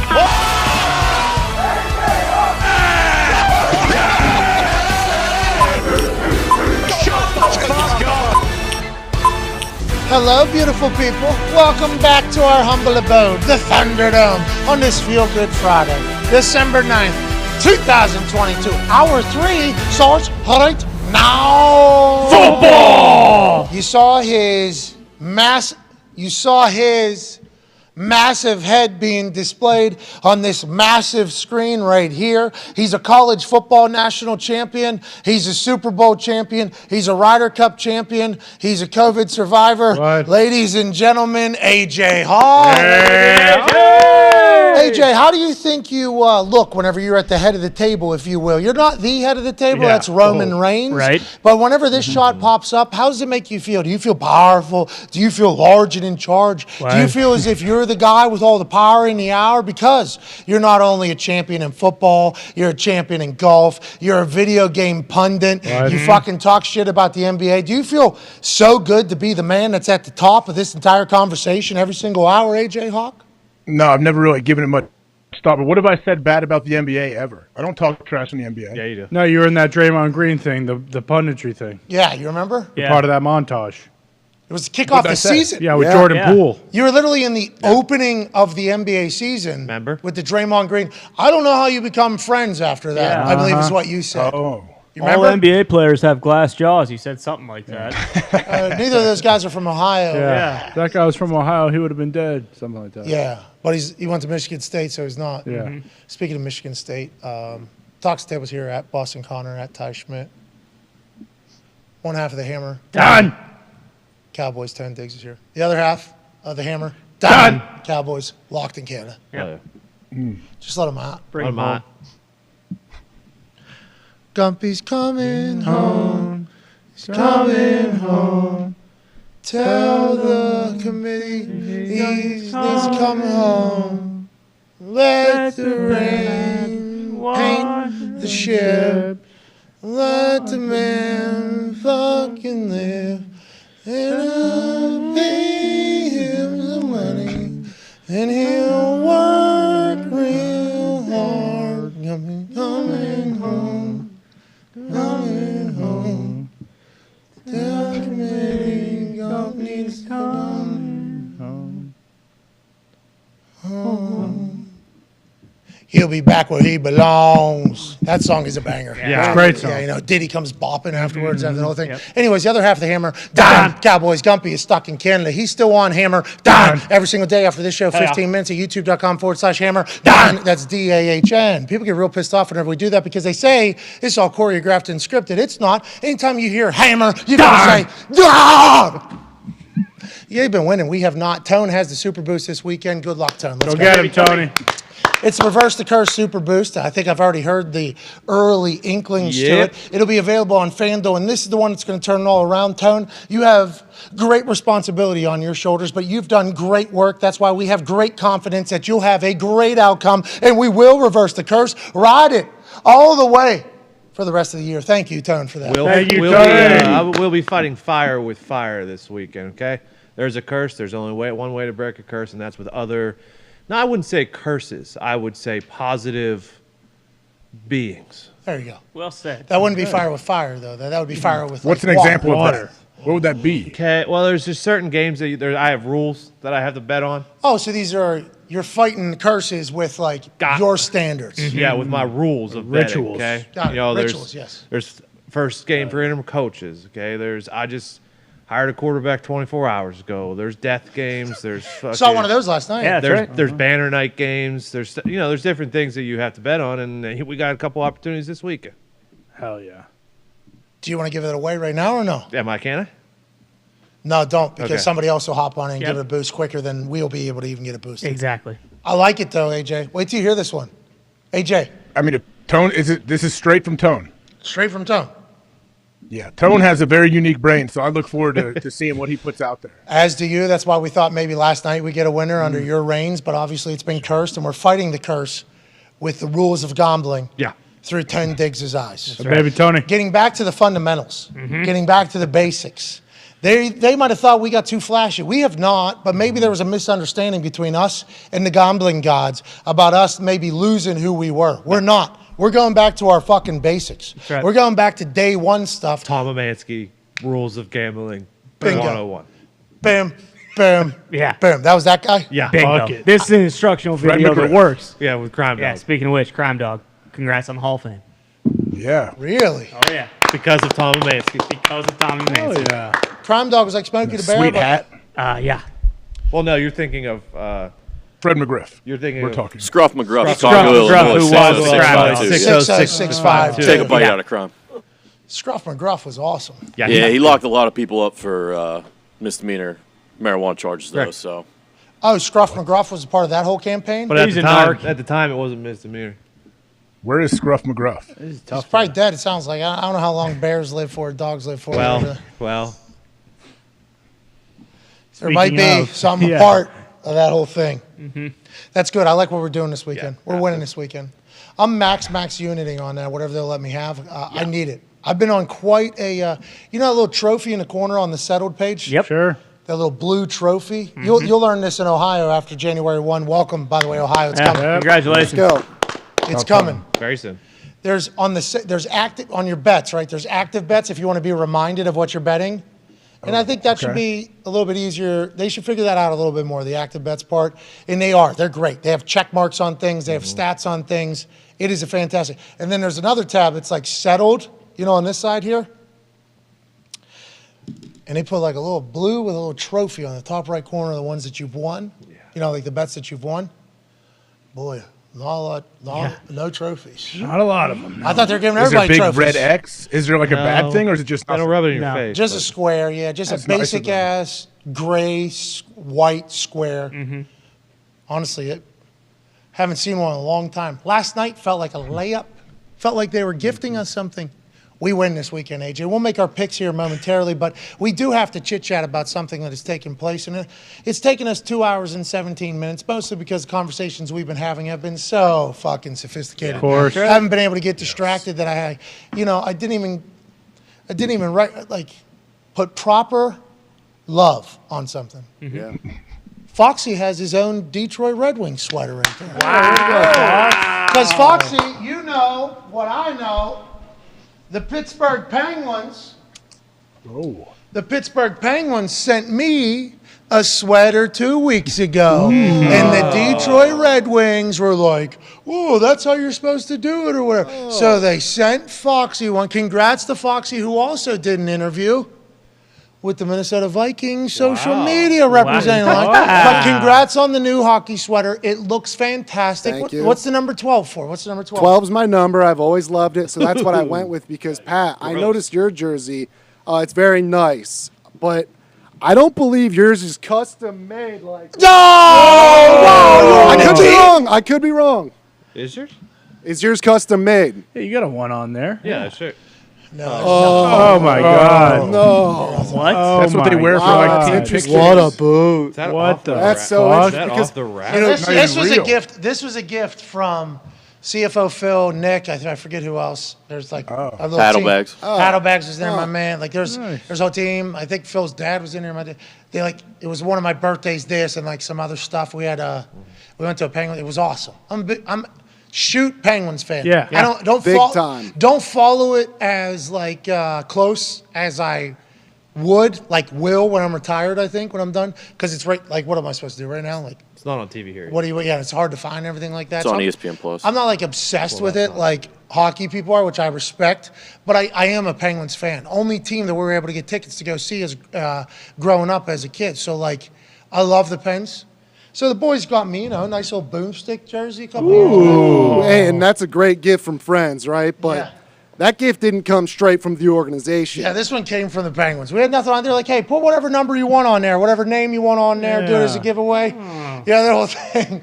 Foxy, fuck you. Well, let's just talk about how good your sweater is, please. Yeah, it is the best sweater in the league. And, they have the best people in the league. They actually directly reached out to me on Twitter. I go, I'm scrolling. I go, holy shit, the Red Wings just DM'd me. They said, hey, pal, we thank you for your support. We want to send you a sweater and this awesome Detroit Red Wings LGR flag. You get it. They sent a flag. They sent a flag. Holy shit. Disrespecting the flag. I also started to think, Pat, they sent me a Twitter DM, and I'm like, man, I don't know. You're the Penguins' loudest fan. I don't know if I've ever seen them interact with you on Twitter. Okay. Wait, what? They might not even follow you on Twitter, and I just thought that was super interesting. But you know what it is, Pat? Right? Foxy! You're not an original 16. Okay. You're not Hockey Town. All right. And so this is how they treat their fans. Okay. They follow you, though. Congrats on the promo, Foxy. Hey, way to go. Baby, Foxy. No, on a real note, though, this is really cool, Pat. The fact that they reached out to me, awesome. Vikings, awesome. Cool. Shouldn't happen. I suck at talking into this thing, but for No, some you reason, don't. people it's cool. I just appreciate She's it. got a great promo right there. I also got a great promo on Victor the Viking. Yeah. I'm happy for you. You've earned it, Fox. You've worked your ass Hey, off. buddy. Foxy. And thank you, Red Wings. Enjoy your Mark sweater. Yeah, they follow you on Twitter. Wait, still. Nick, He you're just the host made of That's it up. Hockey Talk. Have the Penguins ever sent you anything either? Yeah, they have actually. I do not think the Penguins follow me. What about the On cream Twitter? pie guy? Has he sent him a jersey? Sid? The cream pie guy. Who's the cream Sins? pie guy? The guy that cream pies Foxy every time he goes to the Oh, Colts you're talking games. about He Air sent him Blue. one? No, Air Blue has never cream pied me, AJ. I said that last time, and no, he has never they don't. sent me anything. The Penguins don't? Foxy, why'd you just make me have to do this? Do they not follow you?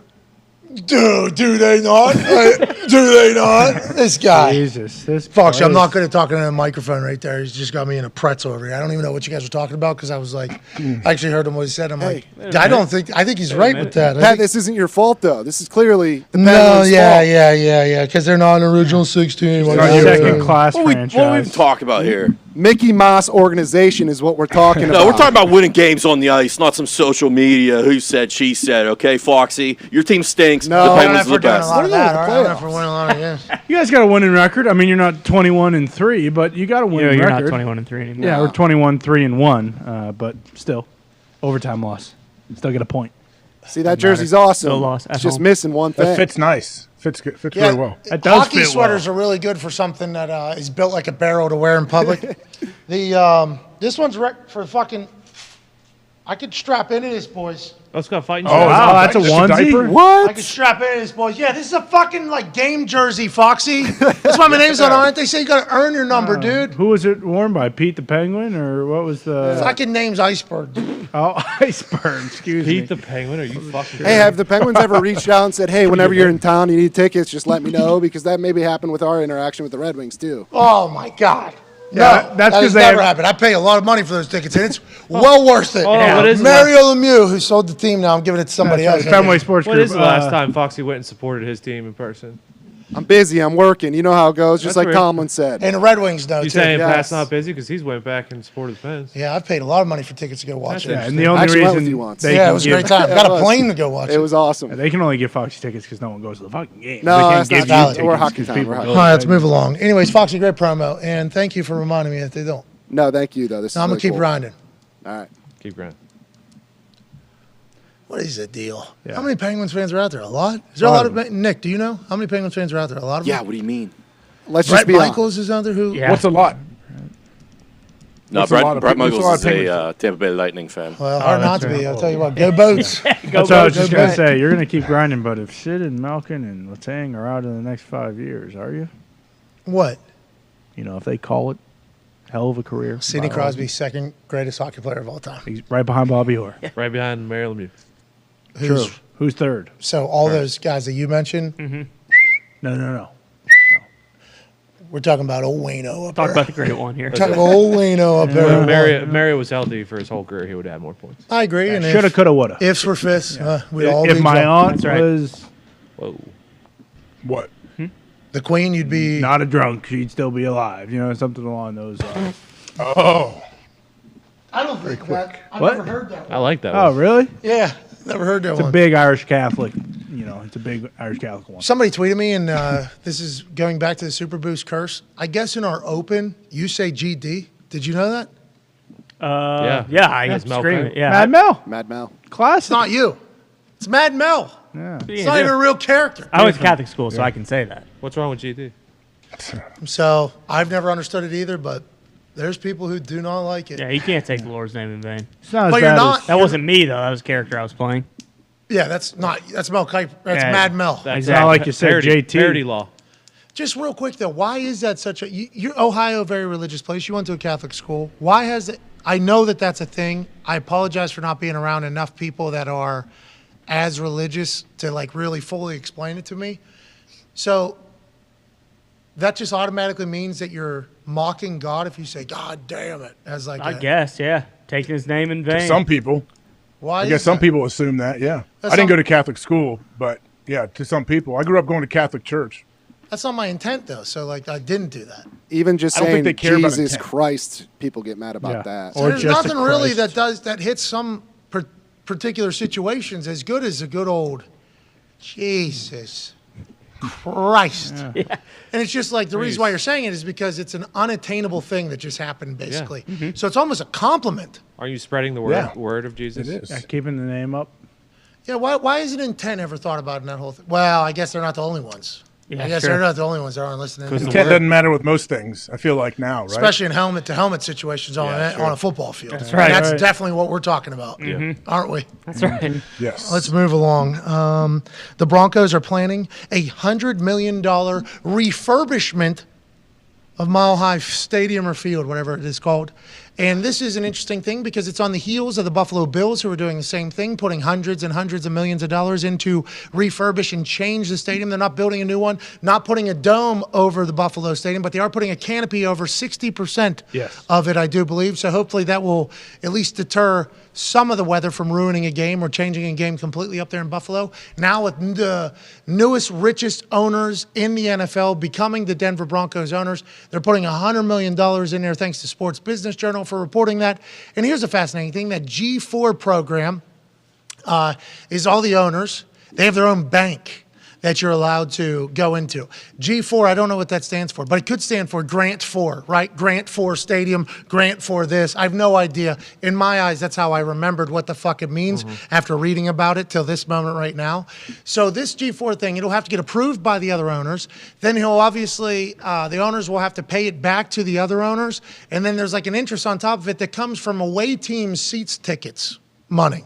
Oh. So like you literally take no money from your fans, I think is how it's probably presented and why you do it your way. Smart. And you have the ability to get $200 or $100 million like that, even though the Walton family, who owns the team, is the wealthiest owner in all of NFL and could drop $100 million like that. I guess you'll just spread this $100 million over the next 30 years, pay a little interest on other teams' tickets that were sold, and move along as if not a single dollar came out of his pocket. And that's why billionaires remain billionaires and become bigger billionaires, because instead of just being like, you know, what you would hope and think, like, oh, I'm the owner of this place, this is my stadium, I have $100 million, I would just put it in here, fix it, now we got a better stadium, everybody's happy. It's like, another owner created this G4 program and was like, don't you, boys, there's a way, okay, where none of us have to spend $1 to spend $1. Let me explain.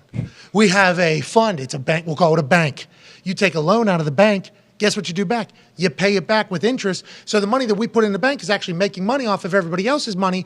And whenever we're spending money, we're not spending our own money. We're spending everybody else's money. It's free money. We don't have to spend a single dollar. Walton comes in the NFL. He's like, you guys are doing what? Yeah, just pitch it. We'll all vote it in. We don't spend any money, actually, and we do everything. They have it figured out, AJ. They have it fucking figured out. I can't wait to see what they do there. This does not mean a Super Bowl, though. Have to build a new stadium for a Super Bowl to be guaranteed to your city. $100 million, though, obviously going to be nicer in a city that's mile high. Sorry, a bit wordy. Had to explain it all. Did not know the NFL had this, but of course they do. They're fucking geniuses. Yeah, of course they have it, and that's how they make. I mean, yeah, you don't have to put your $100 million. Your $100 million can still hang out and make all the money that it's making on its interest and whatever, and you can use, you know, cheap money with a low interest rate, I would assume, and it's not even yours, I guess. But how much did Hard Rock put into their stadium? That's what I want to know. because they're one that they like refurbished it and did a good job. I feel like everyone thinks it's awesome, like it's a cool spot now. You're talking about those suites down there, or they put in like $500 million though. No, they like redid the roof, like they covered stuff. Yeah, they have a canopy, I think, in Miami. Yeah, Yeah, we need to because look it up. the sun. Yes. Did you ever play down there? Oh yeah, almost lost my dad down there. He saw. I think I told you on here after the game. Hawaiian shirt unbuttoned, gray chest hair sticking out, nips, and he was just fumbling around like a zombie. It was so hot, and he was just sitting in the stands. And there was no coverage either. It was sun. It was like you were just getting killed. No cover. Happy Pistol didn't die. Yeah, The Jesus. Vikings. The Pistol's Vikings. so fucking tough, you know. So it didn't let the sun. No, you kidding me? The sun ain't gonna beat me in my Hawaiian shirt, watching my son, my actual son, Mm-hmm. playing this game. No way, Pistol said. Not today. He said, you might have me a bit woobly, but you ain't fucking taking me out. And that's what Miami does. I assume, he probably drank 150 beers too, so maybe he was just wobbling from that as opposed to the, potential, heat that was trying to take him out. $755 million renovation for Hard Rock Stadium. Congrats to them. So what's 100 get you? 100 get you what? New bathrooms? Yeah. They got new troughs. They got new troughs in there for people to go into. I would assume that's like refurbishments. Suites. What's that mean? Painting? Yeah. Adding suites. Oh, and they had They're the probably thing. adding suites. They had like the seats. Refurbish is right. Isn't that like touch up? HGTV? Yeah, normally, I guess what the funny thing is if they add suites, because then you're adding something that you can sell for hundreds of thousands of dollars each year, and you're using this cheap money. Like that's how you leverage everything. I don't think it is though, because to your point, refurbished is like they're basically just making improvements to like I don't think it's building new suites. Like for instance, the stadium that needs refurbishments the most, Washington Commander Stadium, because their poop pipes are bursting. Like redoing those. Redoing like the drywall, fixing like the seat backs that are like picked apart and shit like that. The definition means to renovate and redecorate. Yeah. If they were going to do but renovate, you can renovates anything. Huh. True. Can you use the G4? I bet you can't add suites with the G4 money. That seems wrong. Like you can add things that are going to produce more income from using our money, basically. Listen, we can all use nobody's money to clean up what we got. But nobody's adding a business revenue stream, from this fund that is no money from anybody, okay? Not happening. Not doing it. But anything else you want to do? Like you want to fix your little poop pipes? Mm-hmm. Have at it. Go ahead. Good luck. Jumbotron would count in that, I would imagine. I would hope. Why doesn't... Hey, Jim Irsay. Wow.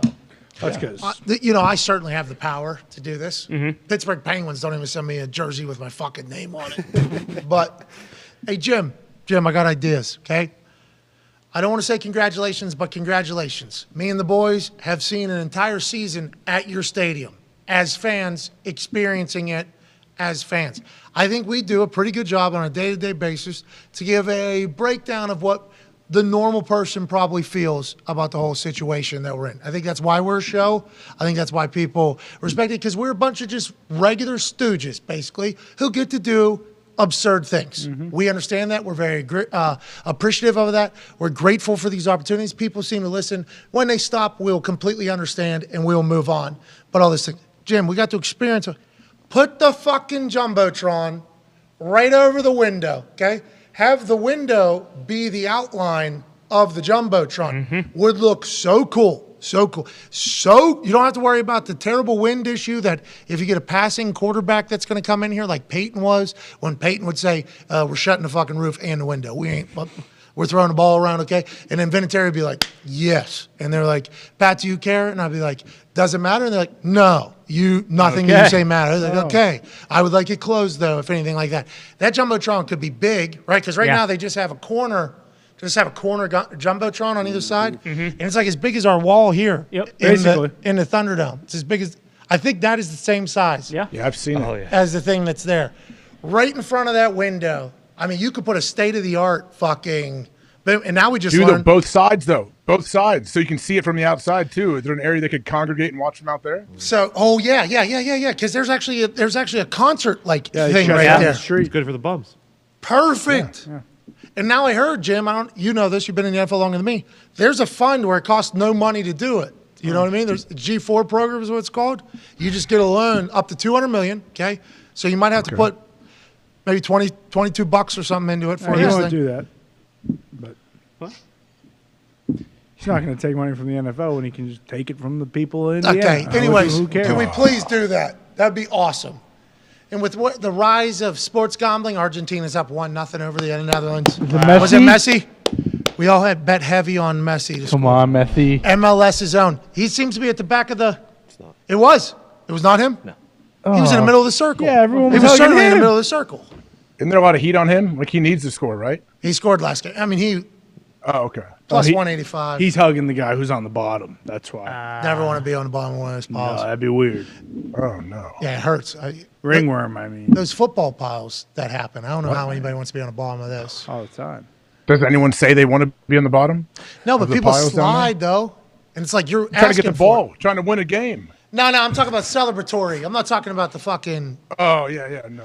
celebratory. Not the Anybody that goes to the ground, I think you're like Yeah, I can't asking have for it. it. Mm-hmm. You got to have your best base you've ever had in those moments right there. We're not getting on the ground at all. We are going to get trampled. We get under there because everybody's just going, fuck it, just diving right in. Can't have it. Incredible assist by Messi.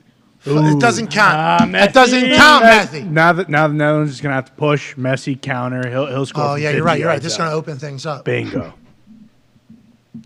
Anyways, Jim, this G4 program, $200 million or less. It's not even real money. It's just fake money. It's nobody's money. It's just in there. You pay it off over what, probably like 30 years, like a house. And the interest money is from visiting team tickets that are allotted every single seat. It's a fucking brilliant plan to not take any money from anybody and just make money and add things. Smart. Of course, the NFL has that. Let's do that to Lucas Oil. Let's get are we that. saying? Yeah. How amazing would that be? It'd be incredible. And Indy sells more visiting team tickets than anybody else, but also 104% attendance rate this year. Uh-huh. What does that mean? Yeah. What does that even mean? Massive I don't know. That's a good boost. question. Fire code? Easy. We got great fire chiefs around here. Yeah. I mean, 104% capacity?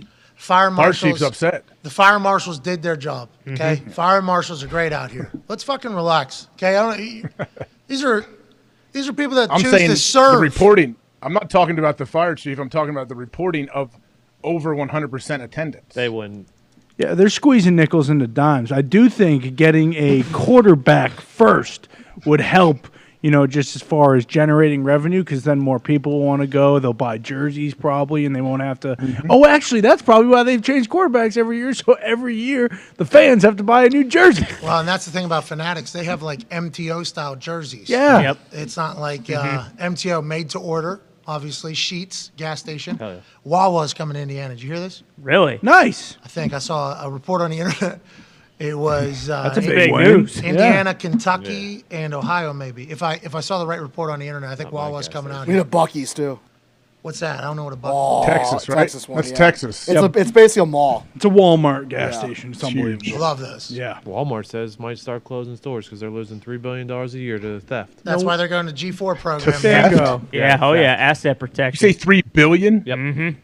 I thought That's the, insane. I thought the Walmarts didn't matter because the way they Not sell like their is that online? Yeah, I thought they Theft sell the online. shelves. yeah they sell the shelves, but probably maybe trucks delivery.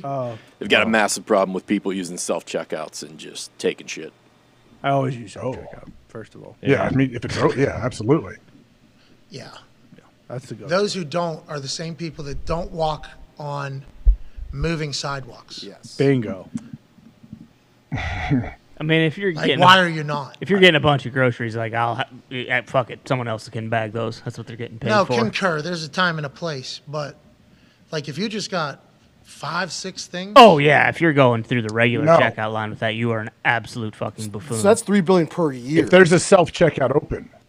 Yeah, I don't Agreed. care. Don't you Agreed. think? I would too. No, but if there's one open, if you go wait in line behind 15 people, but there's 2 self-checkouts completely open and free, then I have questions. So I should not be talking about this because when was the last time I went to any store and had a lot of shit to check out other than just 2007. in it?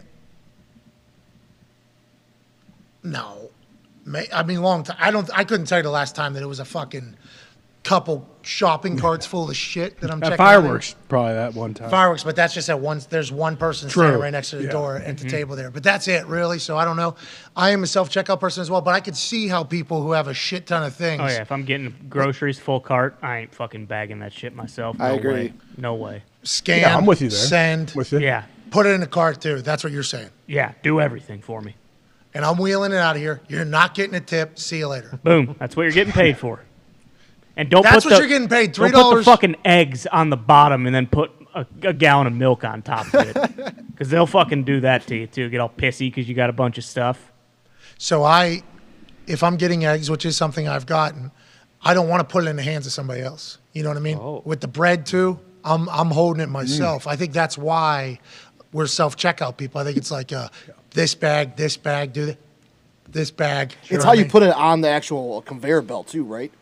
That's part of it. So, like, you put the eggs, that last part, you don't put on the belt yet. You put on, like, to wait till last. Do you do this? Haven't you guys ever bagged groceries, though? We used yeah. to bag groceries to raise money for our high school football all the time. Well, I bag it self-checkout, dude, all the time. People get really pissed. You know that? A lot of people would say, no, I'll bag my own. Or like, oh, paper or plastic. And they get super upset, whatever. Did you hear Ty's temperature was rising? Yeah. Oh, I know. I saw it firsthand every year. Any good bagger worth their salt puts the bread and the eggs to the side, bags them last. Yep. Thank you. In their own individual Doesn't bags. matter when it comes down the belt. Yeah. Yeah, let's just assume, though, 2022, we are in a... there's not a lot of them anymore. Yeah, don't get me wrong. Not a lot of good baggers out there anymore. So that's what I'm saying. Maybe you see a good bagger. I will not because I'm in the self-checkout thing, or it's getting delivered to the house. You see a good bagger out there, fucking, hey. Oh, yeah, and I will. Good on you. Good work. Shout out baggers. Shout out to all the baggers out there. And the... Keep bagging. Hell yeah. The Heisman Trophy is the one that is still waiting to be given out. The Herbies were last evening. Also, the College Football Awards were last night. Heisman's this Saturday, which brings us to... some Twisted Tea. Ooh. Hell yeah. Tom, take it away, pal. Yeah, we're talking about Twisted Tea, which is the premier tea that has 5% ABV. Okay. What? Yeah, you got a nice tea over there, but is it 5% ABV? It ain't alcohol by volume of 5%. It's at 0. Got maybe a Splendor or 2 in it, but it's Sure. delicious, So, bro. I mean, it's got a you know why? Why? Brewed with real tea. Oh. You don't say. Twisted Tea? Real tea. Holy shit. When you're like, you can question a lot of stuff on Earth these days.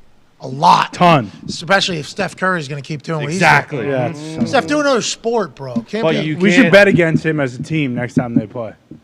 I'm sure they've played since. They're playing the Celtics tonight. They lost Utah. They lost to Utah in the last second. Boom. Well, and he didn't play. We've been talking about 65 games to go. They can't see each other's shots at the end. Sports Center or Sports Person of the Year last night too. I don't know why he's making fake basketball shot videos. Yeah. Steph, you are a fake basketball video. We think you're making those. It ain't right. He allegedly made 2 of those, he said. said that, yeah. So if you make 2, just make all 5. Yeah, because you're Steph Curry. Yes. Or just post the 2 that you made. Yeah, that's amazing. Right. Yeah. You went back to back? Unbelievable. Or 2 or 3, even if he made the first and the third. Like, who cares if he misses 1 or 2? Yeah, you're Steph Curry. Yes. Can't have it, Steph. See, that video wasn't brewed with real film. Exactly. Well said. These Twisted Teas brewed with real tea. That's the difference. Wow. And you can drink a whole mess of them. Whole mess. How many? Whole mess of them. As many as you drank on Thanksgiving? Responsibly, but a whole mess of them. Okay? Damn. Now, there's no rankings to get twisted this week, but yeah, as you referenced, the Heisman is this weekend. You're damn right. Where can I buy Twisted Tea? Anywhere? Yeah, fucking any stores. Hell yeah. That's how alcohol works. Any store that sells alcohol, okay? Worth their salt. I mean, whether your state has liquor stores that are run by a state like Pennsylvania, Wide. or if you're in Indiana, you can buy them wherever you want. Ohio. What's Ohio? You guys got cold beer on Sunday? Yeah. You're honest, from Pennsylvania was... Liquor store just for... Had to go to a state store. Had to go to a beer... Which I kind of like. I miss Distributors. Yeah, the state store was always hilarious too because that was like the hardest place to get your fake ID through. They are going to be checking you. As soon as you walk in, you're getting eyeballed the entire time, and it's like this ain't gas station like out in Indiana. These kids get to work with. Yeah, these young kids out here used to just get to work with somebody that was making $6 an hour at a gas station. Just fuck it, get whatever. Didn't care. Get whatever. 150 proof, 151, whatever you need. Just get whatever you need. Back in the day, we had to battle against the actual government employees working at these liquor stores. It was quite a challenge. Well, you just drank beer and you went down to beer distributor on 380. I'm not going to throw them under the bus. They were a little more lenient then. They were, and there was also a bar that was, hindsight looking back on it, a lot of scumbags. I mean, we used to just, we used to just walk in there. obviously 15 years old. You need a six. We're gonna If get this is you, the kid. worst thing you need, here's a fucking six-pack. Kid, good luck. Been a long day. Give me a beer. Give me fucking line me up 15 Twisted Teas for me and my friends. Hell yeah. That's right. It's only three We of us. do so not need 'em all. recommend anybody do that that's underage. But when you become 21, you find the proper store and you find a Twisted Tea. Guess what?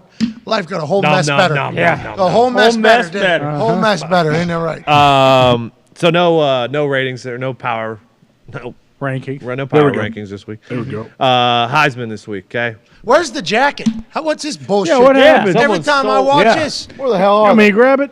Yes, Come on, please. Bruce. Bruce, put it on. Bruce. I Hey, thought you were sipping on a tea today too. You said. Hey, grab that tea, too. You grab me a half and half. Tony want a little Twisted Tea, a little half and half, and a jacket. Does Twisted Tea Put it have on, Bruce. Arnie Palmy?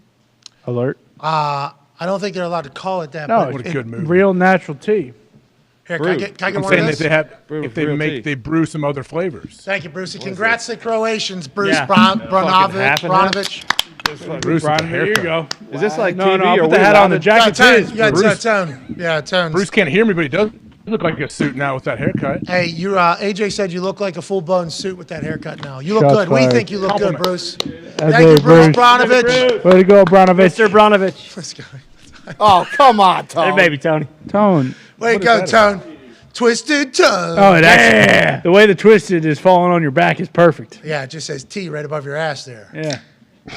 T-zone. Okay, back to the Heisman. Here, go ahead. Enjoy that. It's fucking delicious. I What just are you? did. Cheers. What are to you doing with dude. the Heisman? Giving it away. Just shut up and listen. Okay, can I see the fucking Heisman odds, please, Please, Foxy? please, Or the Foxy. stats. Okay, these are the four that'll be in. Tone! Oh, shit! Look at you, Tone. I will say this thing does go a little kick, doesn't it? Yeah, it's going at 5%. Delicious, ABV. right? Fucking brewed real. And tea. that's just the half and half. Wait till you have the Ridgy. This is half hard iced tea and half lemonade. Hell yeah, it is, dude. I took a big old sip. Probably gonna be Careful there, yeah. I'd wait until after the show. That's right. Don't want to be under the influence. That's Bingo. Right now, I'm well, doing a show. most of the year, CJ Stroud was the favorite to win this thing. He lost. You know why? Michigan. Because Ohio State is soft as fuck now. Whoa. Whoa. AJ. What's that all about? What? Yeah, counter I don't know. it, What AJ. what college team does Con support? Navy and Army. And? Congrats. The Citadel. Good. And? Coast Guard. Air Force. And? Air Force. Air Force. They don't have a team. And Space Space Force's Force? football team Yep. is so good. Yep, Yeah. they're starting They're out up. of They this world. just started their program. Oh! Anyways. CJ Stroud dropped out of the running. Caleb Williams became the favorite. Guess what? He lost. He lost.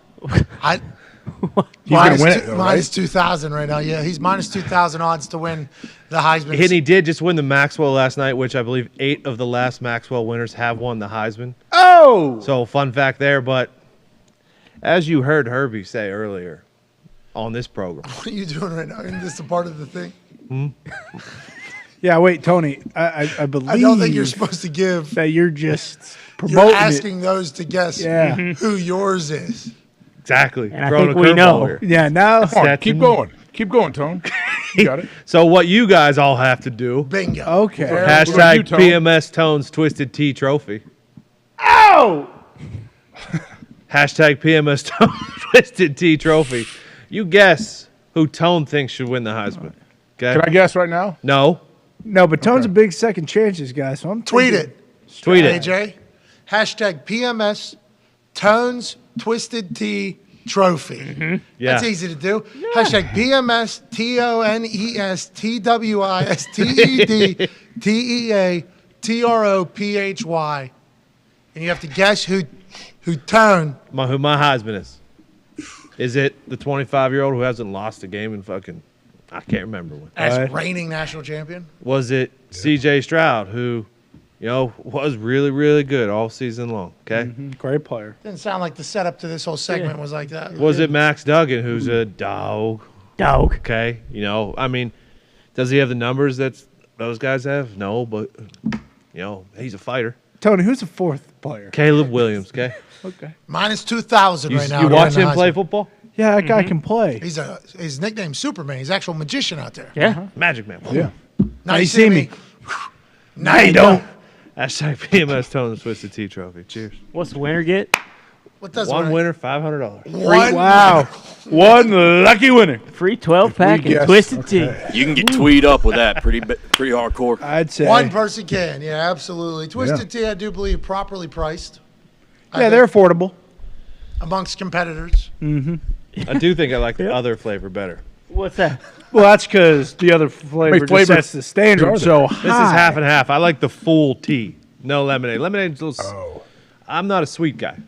All right, Tone. If here we go. If I make one of these shots, yeah. Okay, you gotta. This is your money too, right? This isn't Twisted Teas. No, it's Tony's. I just twisted. This is Tony's Twisted Cash. This is Tony's money. pocketbook. Tony's money, right? Yeah. Tone, if I make one of His these, daughter's 529. that's why he was. Thank you. Thank you. What's I that? mean, that is something to think about, but also, college I mean, if somebody can guess out of the four who, Yeah. you know, who you like, Who you like. That's- especially with the lack of hints that you gave. Yeah, it'd be hard. I think that is What did Herbie say? This Herbie said he loves Herbie. Stroud. No, he said Herbie actually said Duggan. He likes. I voted for I Duggan. Duggan. That's what he said. And actually, before we started this particular program today, because there's no twisted rankings or whatever, because there's only 4 left or whatever, and there's no games this weekend other than Army Navy. Good luck to all the boys out there. Appreciate you all. I said to Tone, Tone, let's just do who your Heisman is going to be or whatever, and you're going to give it away though, so it's not even going to be a contest. And Tone's like, I won't do that. I don't want any of these marks to win. Basically, is what he was saying. Respect. And then how do you start that thing? C.J. Stroud, loser. Caleb, don't like him. He lost. Here's the best part about me, though. I am a spineless piece of shit. I could change my mind here in the next fucking 6 minutes. Yeah, Boom. we don't know. That's a good point. What the right answer is. Is it even on there? Who's the quarterback of the Duquesne Dukes? That's what I Could want it to be? know. Could it be Double H? What? Spencer Rattler. Herbert Hoover. Hendon Hooker's who you're talking about, right? Could be. A lot of people pissed off Hendon Hooker's not in there. Blake Corum. Bo Nix. Yeah. Jack Campbell. Middle linebacker, Iowa Hawkeyes. That's right. Yeah. Spencer Petras. Chase Brown, Illinois. I think he led the entire country in a lot of He did. things at running back, but they didn't win enough to get him into the Big Ten West Championship. Anyone on Army because they're serving their fucking country. How about that? Anyone on Navy because Boom. they're doing the same. No How about losers. that? No losers in that game. Reggie Bush, give him his back. Boom. Sure. It's a 2-for-1 this year. Yeah. Yeah, you could take Matt Leinertz and give that one away again too because it's just in his laundry room. Yeah, but it's always going to be in his laundry because it's holding down that one particular towel That's Oh right. at the yeah. bottom of his closet. Mm-hmm. How many, Tone, from your pocket? 10? What? Dollars? $10. That's a good idea. No. $10 I'll give to away, 10 I'll lucky give away winners. 10 merches. Okay, 10 merches, that's nice. and 10 people win Merches. $500 Whoa. Okay. who use that hashtag. Why don't you let me shoot that? PMS Tones Twisted Twisted Tones Tone, Twisted putt. Tea Trophy. Boom. Let Tone putt. What? Can we put it back up there to see what it is? Tony, you want to putt for this? Yeah, sure. No. See, can't happen. Hashtag PMS Tones Twisted Tea Trophy. Who does Tone think should win the Heisman? Jacket. Hopefully he's on the list. Oh, why do I have these glasses on? Stupid. What'd I do? Oh, sorry, everybody. Tony, if you need to. Shit. Oh, Yep. Tony! All right, Tony. Down. Head to the bank. 10 merches, 10 merches. 10 $500 winners. All from your pocket. Retweet this video Get it done, and Bruce. in reply to this video, use the hashtag PMS Tones Twisted Tea Trophy and guess who Tone thinks should win the Heisman this year. If you get it right, you'll be automatically entered. That's a big time prize pool, huge. Tone. Way to go, Tony. Guess whose Heisman just changed? Who's that? Mine. Why is that? Good luck guessing my Heisman. Oh, if 10 people. 10 you can enter however many times you want to enter. Good luck out there. We appreciate you. It's time for us to make our picks, AJ, and get the fuck out of here on this Feel Good Friday. Let's do it.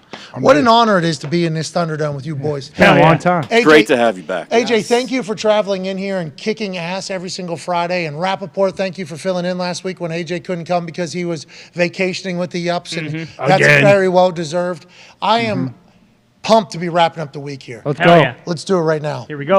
All right, AJ, Minnesota Vikings taking on the red hot, brand new Lions. New merch on the store, store.patmcafeeshow.com. The Vikings are underdogs against the Lions, the Vikings, who are number 2 in the NFC right now, leader in the clubhouse of the NFC North by a wide margin, take on an NFC North rival in Detroit, and they are getting a 1.5 points.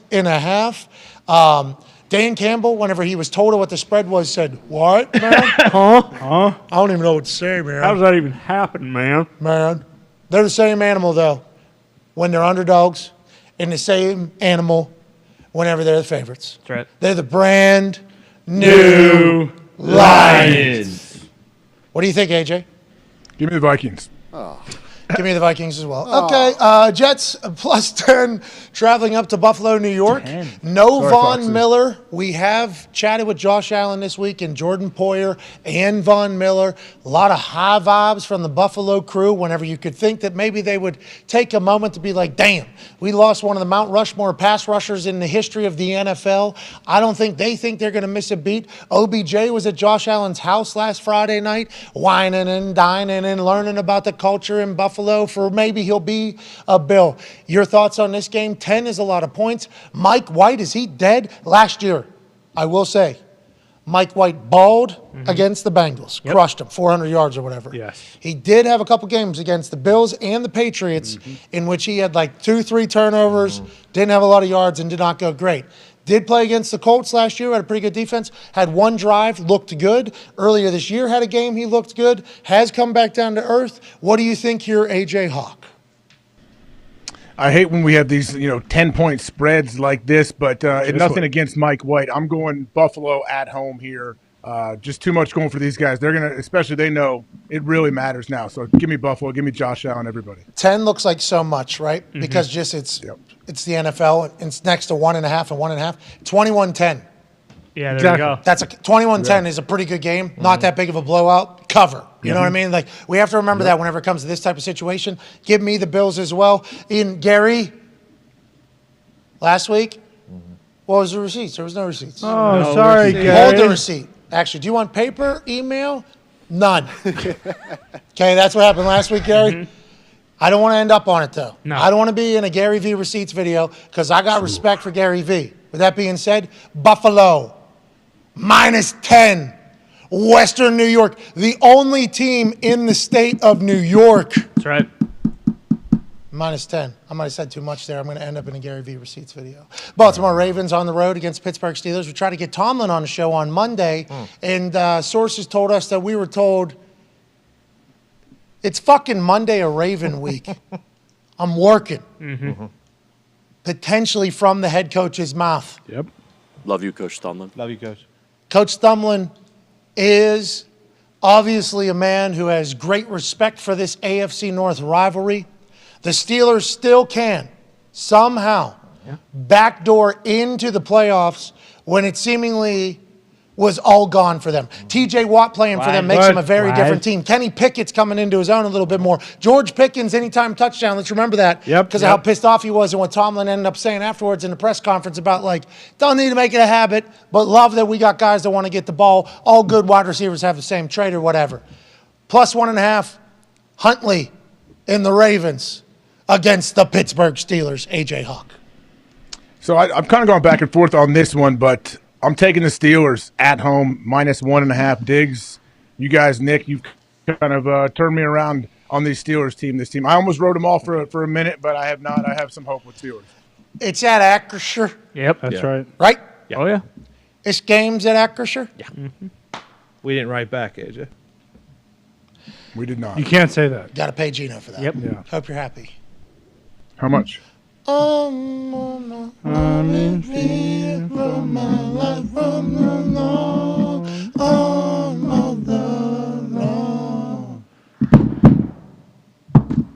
Give me Steelers at home. It's kind of boring, you and me picking the same thing every time, AJ. Why don't you fucking change a little bit? Eagles favored by 7. Why don't you go first? Go first then. No, all year I've gone first. It's been a nice little game you've been able to play here. Plus, you lost last week. You did lose, AJ. Did he? Oh, I did. Yeah, by a lot. About all my picks. By a How lot. did I do? Did I Not look, good. Did my picks look very similar to the I'm in fear from my life from the Lord, arm of the Lord. Sorry about it, AJ.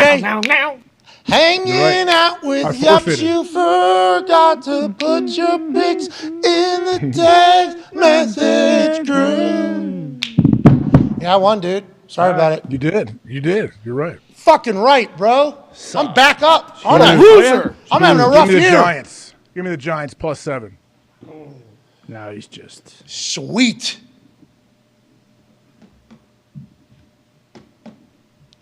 Give me the Eagles. Fuck. I'm just going. Making pretty boring. I know where I'm picks. going next game too. Do it then. Browns Bengals. What do you like? Fun fact in that one. You like the Browns, right? Tony said the fact. Burrow undefeated against the Chiefs, completely defeated by the Browns in his career. Holy shit. Scary. Give me the Bengals. I just feel like for the good of the league, I'm going Bengals too. You have to go with the That would have been Shield. tough because I would probably had a kind of promo right there about why. Plate's going to be buzzing. Yeah, stand with the Shield. I got videos from last week's game against the Chiefs. That stadium's a great atmosphere.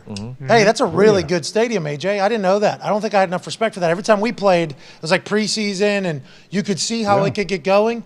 Place is fucking loud. Hey, Ohio fucks for real over there. AJ. Hey, core. Oh yeah, they don't mess around, man. Like we've said it forever. Like once the Bengals get a squad, the people they have the fans there for sure. And That guy on top of the bar. They're expecting now for the next 20 years to be that way.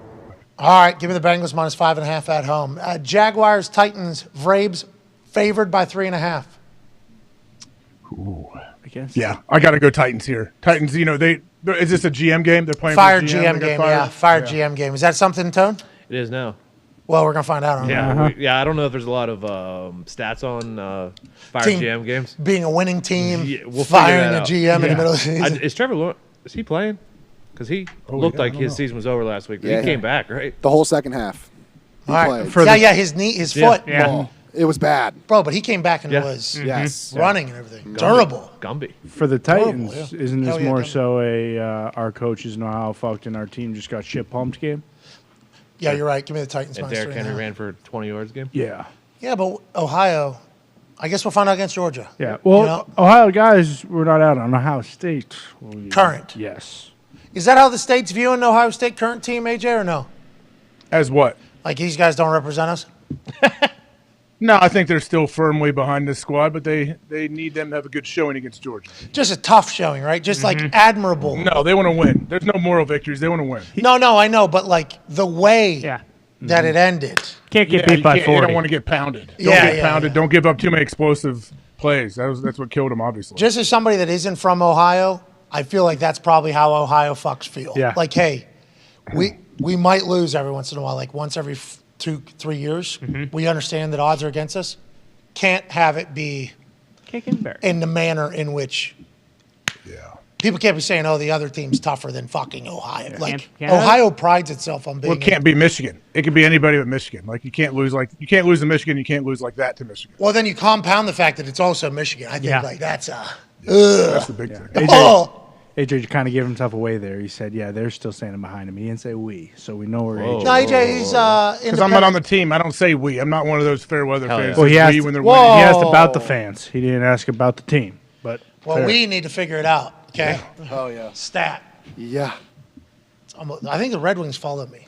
Probably. I think like That's 'cause they're in a rich city. They love the show. Actually, I think the They Rangers did. follow me. I think there's like a couple teams that Tampa Bay Lightning. and Bye the bye, Golden Penguins. Knights do. I don't think they do. You can come to Hockey Town. There won't be bye-bye Yeah. Penguins. Okay, I'll stick Do the with puck this drop. inept group, whatever. Post Crosby. Why'd you have to bring that up, Fox? You got me. This is 2 hours later. I'm still thinking about it. You hear me? I'm in the middle of fucking talking about something else. I'm still talking about that. Give me the Titans -3.5. Texans, Cowboys, 17.5. We looked this up. Not the biggest spread of all time in a regular season. 2015, I believe. 2013, Peyton 13, 14, or 15. Peyton Manning with the Broncos. They're favored by 28 over the Jacksonville Jaguars. So that's the biggest in the history of sports gambling in the NFL. They did not cover. They did not. 1976, the Steelers. I don't know who was against. I can't remember who was against, but they won 42-0 in that one. But, They covered. But a lot of the top spreads of all time, they did not cover. Yeah. So, are you picking the Texans? 17.5. Yeah, I'll take Texans 17.5. Doggy's back. Yeah, Thank God. Doug's back at the helm. Weren't they that thinking makes about me feel benching him though? They already did. did. Oh, they did bench. Kyle, They did bench. Kyle Allen was playing. Yeah, he's played the last 2 weeks. Stanford guy Fresh. though, he's learned. Fresh legs.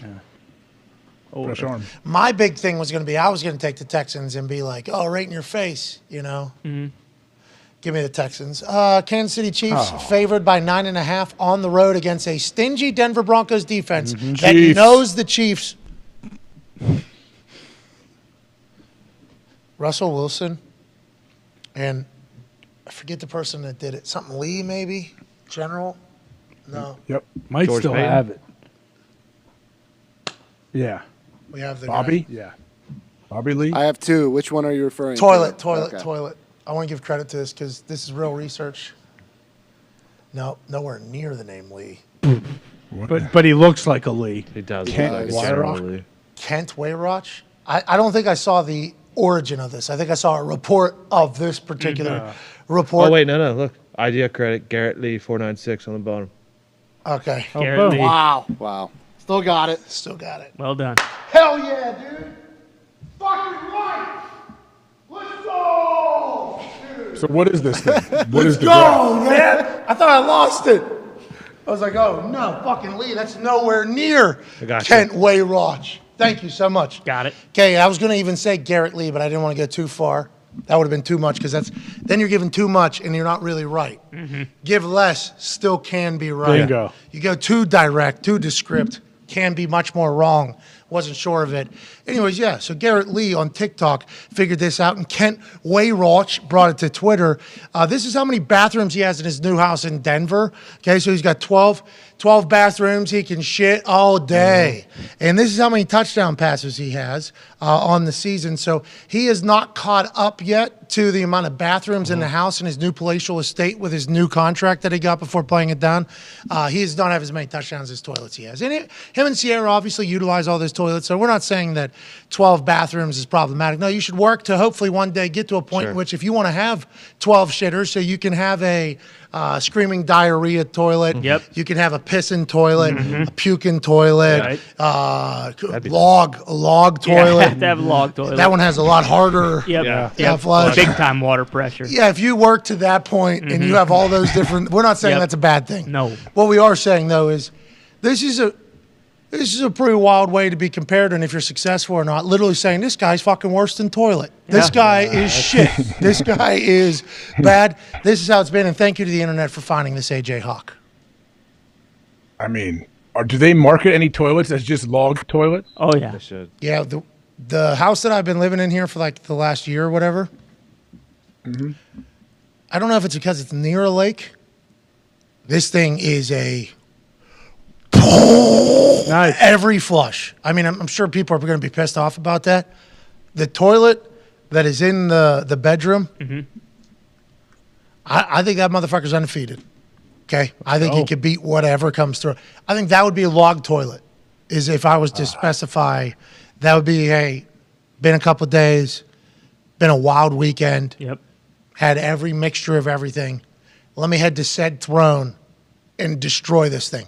And that fucker just sits there and takes it, drops it out, fills right back up, pristine, no problem. Hard work. You go into some other toilets, though, some other places.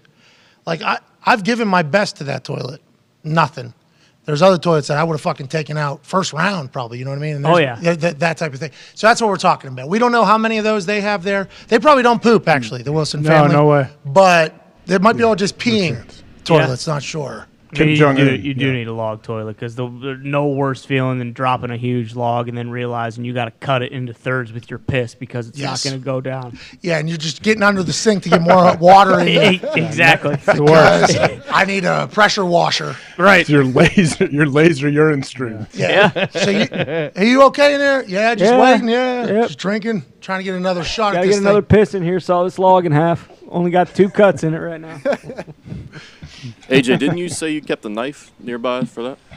Cutting turds? No, This guy's sir. cutting turds. Turd knife. That sounds awful. Nice butter I don't knife. want anything to do with that. Slices through it. Anyway, so Hot that's butter. the type of year it is. So it's going to be hard to pick that team ever. Yeah, that's right. No chance. With that being said, give me the Chiefs. Yeah. And shout to Garrett With that Lee. being said. All right, let's go to the Panthers and the Seahawks. 4-point favorites at home. They play next Thursday night, too, so short turnaround after the Panthers come to town. Seattle will be live, I assume. What do you think here, AJ? Seattle will be loud, and I think they win this game, and they definitely cover -4. They've been in a lot of close games, haven't they? I like Geno, man. Yeah, I like last week Geno's story. I'm big into like the feel good stories this year. I feel like. Yeah, it's a very feel good story. This was the whole change your narrative. Yeah. One person, they wrote me off. All right, right back back, though. See, Geno Smith. Mm-hmm. And after last night, that game last week for the Seahawks, maybe not as much of a fluke with the Rams as we thought it was. Yeah, for what they did to the Raiders, Yeah. who, what are they? They're dead. They suck. Give me Seahawks. That one seems like I should have taken the Panthers there, though. Just because it would make no sense. That's the year. The year makes no sense. Yeah, absolutely. I feel like we got our no sense game out of the way. Normally, yes, but extenuating circumstances in this game. Oh, yeah, that's right. Exactly. Oh, yeah. Might be a part of the reverse the curse game here. Maybe. Might be an alternate spread. Love as you, well. Turf. Thank you, Turf. What? Thank you for your service, Turf, honestly. Miss you, Turf. That's all gave it all to the sport of football. Thank you, Turf. Miss you, Turf. May you rest in peace. Love you, Turf. Yeah, you're right. I'm not picking against that. Nope. No. Buccaneers, Niners. Niners at home, 3.5-point favorites. Tom Brady, though, doing Tom Brady stuff as of late. Does that continue, AJ Hawk? I think it may continue for part of the game, but I think the Niners find a way to pull away. Is Brock Purdy the starter this week? Yep. Uh-huh. Obviously, I like what this guy does, but the rest of the team as well. Give me Niners -3.5. You got the Bucks, right? I don't like how many we're on the same side as. You got the Bucks then. As soon as I heard you start talking, I was like, he's on the same side as me. Mm-hmm. Tom Brady. He's Tom Brady. Back We definitely know that there's no formula or rhyme or reason to any of these games. Could be a blowout, too. Seen Tom get blown out, right? For sure. And, they came back against the Saints. Niners 49ers D's defense is not the Saints defense. It's Tom Brady, though. This is the only reason why we're thinking about it is because Tom Brady. He's divorced. He's 3-1 since he's divorced. Yeah. Is there a book on Purdy yet? Their line's not great either. You got Bosa kind of really starting to turn it on. Werfs is out. All right, Niners -3.5. Sunday Night Football. Tyreek Hill, Tua Tagovailoa, Jalen Waddle, Jeff Wilson. What? Mike Gesicki. And the boys. Led by Coach McDaniel, who is so cool. Saw a photo of him from back in the day. Dude that just fucking lived his life. Yeah. Super big. Sweet earrings. Sweet earrings. It's like I had them. It's like a crazy. I didn't wear the hoops. I just wore studs from Claire's. Sure. But nonetheless, appeared to be an absolute dog with a Yale brain who loves football and his team loves him. 3.5-point favorites on the road in Los Angeles on Sunday Night Football. Is this a Herbert show or is Tua in Miami going to L.A. and say, hey, Stars, welcome to the Dolphins show, pal? What do you think, AJ Hawk? So I may be a bit skewed in my decision making because I think I definitely know where you're picking, but I'm going to go Herbert and the Chargers +3.5 on this one. Give me the Fins. Give me the Fins. Uh-huh. Because I love the Chargers. I think the Chargers win. To a revenge game. All right. That's why I said that. You want to take it as money line? Cool. I'll take money line Dolphins. No, for You this. got money line Chargers. No, for this. I'll take +3.5 for this, but I'm saying I think the Dolphins will win. That's why I'm taking them at +3.5. Oh, okay. Gotcha. I misheard you there. I apologize. I like the Chargers. I would like to let everybody in Chargers world know. I love Justin Herbert. Got a chance to hear a story from his dad whenever I was out in Oregon. Met him. Great man. Herbert loves football. Absolute dog. Incredibly talented. They got studs all over that offense, too. New single-digit numbers pop up on the offensive side of the ball every single week, and it's like, who the fuck is this guy? With that being said, I believe the Dolphins are in a mood in which they have to reprove that they are a new Dolphins team. I think they got the right leadership down there now to bounce back. I think they have a strong culture. Give me the Dolphins on primetime to put on a primetime show and win by at least 4. Yeah. Remember, Tua's been hearing it his entire career. You're talking about Tua? Should have drafted Herbert. Should have drafted Herbert. Oh, yeah. Somebody put a quote out today that said, GMs won't say it publicly, but everybody, if that was put in a seat to make the decision, would take Justin Herbert over Tua. The GMs would. And I'm like, how many GMs you talk to? Yeah. How many GMs are just like, hey, don't tell anybody, but Tua sucks. Hey, I'm trying to build a fucking team, win a Super Bowl, but yeah, I'll play your little rather games. or Who's doing that? Like, who are these people? 2 GMs maybe are friends with these? Maybe 2. And out of college, too. One guy from the Pac-12, one guy from the SEC who's won a national championship. And you're just going to say every single guy would take the guy from the Pac-12? Well, especially here now. Maybe a year ago. Sure. Maybe a year ago or whatever. And Justin Herbert is like the prototype. Yeah, he's unbelievable. Absolutely is the prototype. But there's GMs that make a lot of decisions out there that make us go, well, what is that person think? Well, they have a vision. It's like if you have McDaniel as a play caller, and I guess that's the thing. If Herbert was playing for Miami, okay, that's how they get it. That's how it all starts. Huh? Tyreek. Oh, that's how it all starts see happening. that. Oh. Well, I'm sure Chris Ballard is one of them. He's got shit to do. He ain't got time for your rather or. Bingo. That's right. Give me the Dolphins. Let's have a fucking weekend. Hey, everybody that watched, can't thank you enough. Remember, there was 5 $500 winners in the first hour. There was 5 $500 winners in the second hour. There was 10 merch winners and 10 $500 winners from Tone Diggs in the third hour. Can't thank you all enough for spending this Friday with us. Big shout out to Kirk Herbstreit for joining us. I really appreciate the hell out of him. The Penguins did tweet to kind of put a bow on this entire thing. Oh. They tweeted at Phil Maines. Okay, they didn't even tweet at me. Oh. I assume Phil told him, what are you guys doing? He did. He said, get it together at Penguins. Phil used to play for Baby Pens. Phil used to play like internationally for the Baby Pens team as a kid growing up. When we're talking diehard Penguins fan, CFO Phil, diehard Penguins fan. Look at the hockey sweater, Foxy. Get it together. Pittsburgh Penguins respond. Pat got his Penguins reverse retro sweater before they were even on sale to the public. Just saying. Holy shit.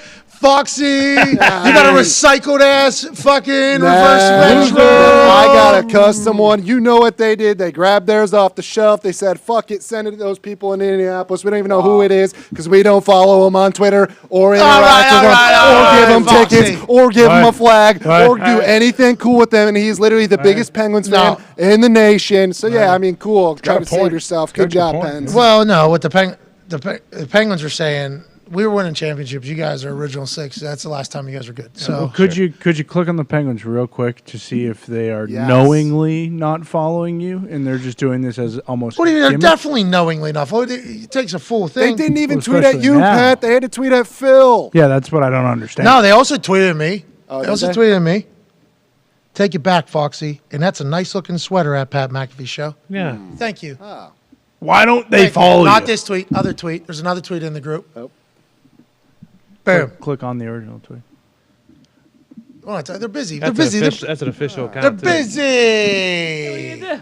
Oh, that was another blue check mark. It was just another check mark. It's a gray check mark. It's the new check mark. I got attacked. Oh.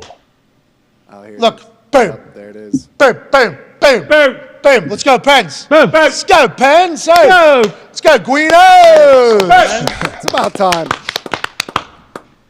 Sauce a follow. I mean, why not just one? Don't need it. They only follow 188 people. They have to follow nobody, I assume. Yeah, well, if they follow Brett Michaels, I would be pretty pissed. I'm not even getting into this. I'm having a good day. I don't need to worry about that. Good point. I don't even worry about it. Let's go, Pens. We're going to win a Stanley Cup later. Foxy. No chance. AJ, what's your problem? AJ. Nothing. I'm just wondering, would you be more upset if they all of a sudden follow you right now or they don't follow you at all? Like, what do you think?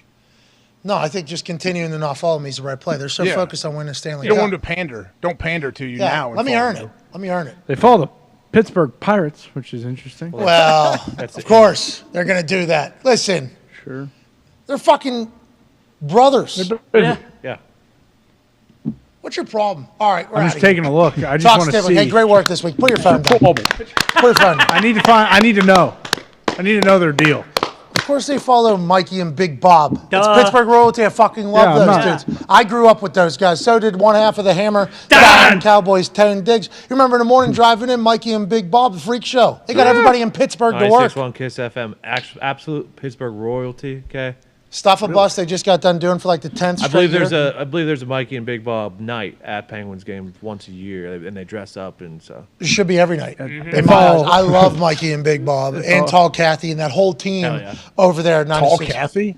Yeah, she's tall. She is tall. She's very, very nice. Awesome. Great people. That's cool. These people are on the radio literally, I think since I'm in junior high, All the way through now. They're still going? Did she do karaoke with us that one night? Oh, yeah. Yeah.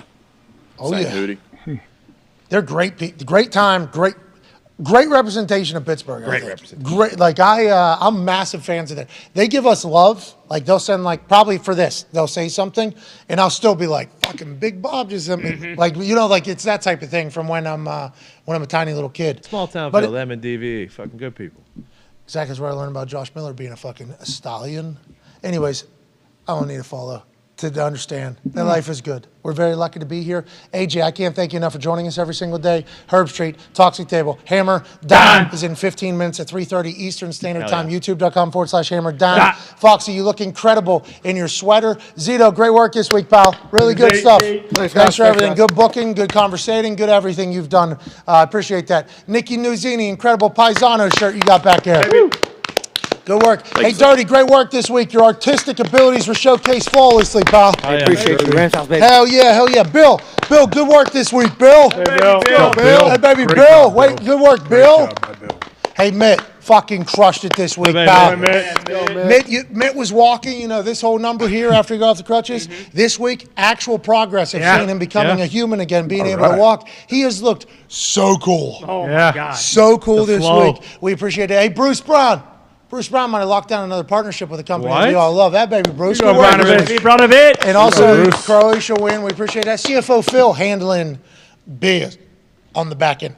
Shit that I would never be able to accomplish, like filling out shit and like going through shit, handling shit, giving all the money to everybody that wins all of our stuff, reading through things that are a little bit too advanced probably for me to go through, and then telling me, what I should maybe take an extra look at. If I might have skimmed by something, I'll read something and I'll say, sounds good to me. Phil, go take a look back at and he'll say, the way I read it, that anytime he says the way I read it, I'm like, okay, so he's saying that I obviously misread this whole thing. Get back in there. CFO Phil's brain, I can't appreciate you enough, bud. You're the best, pal. Great week out of you. Phil. Tim Axley, great work in this place, pal. Great work, Tim.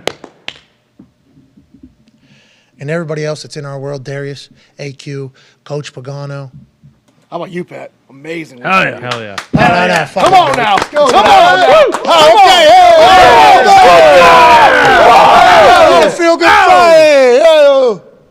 All right. Goodbye. Have a great weekend. We're going to win all of our bets. That's fun. Hell yeah. The Super Boost is going to have the curse reversed this Sunday when Tone Diggs takes the reign of the Super Boost horse and rides that thing into victory lane. Hell yeah. Thank you, Tone. We appreciate you for that Yeehaw, ahead of time. motherfuckers. Hammer, Dahn in 10 minutes. Have a great weekend. We appreciate you all so much. Remember, just say something nice to somebody. Even if you have nothing else to say to the person, just say, And Vin Diesel. To Vin Diesel. and let's get Gumpy back. Gumpy, you're the fucking best, dude. Incredible work this week, pal. We Love you, appreciate you pal. so Love much. you, pal. You're a weapon for us. Can't wait to get you back in here. And your presence is missed every single day. Goodbye. See you on Monday.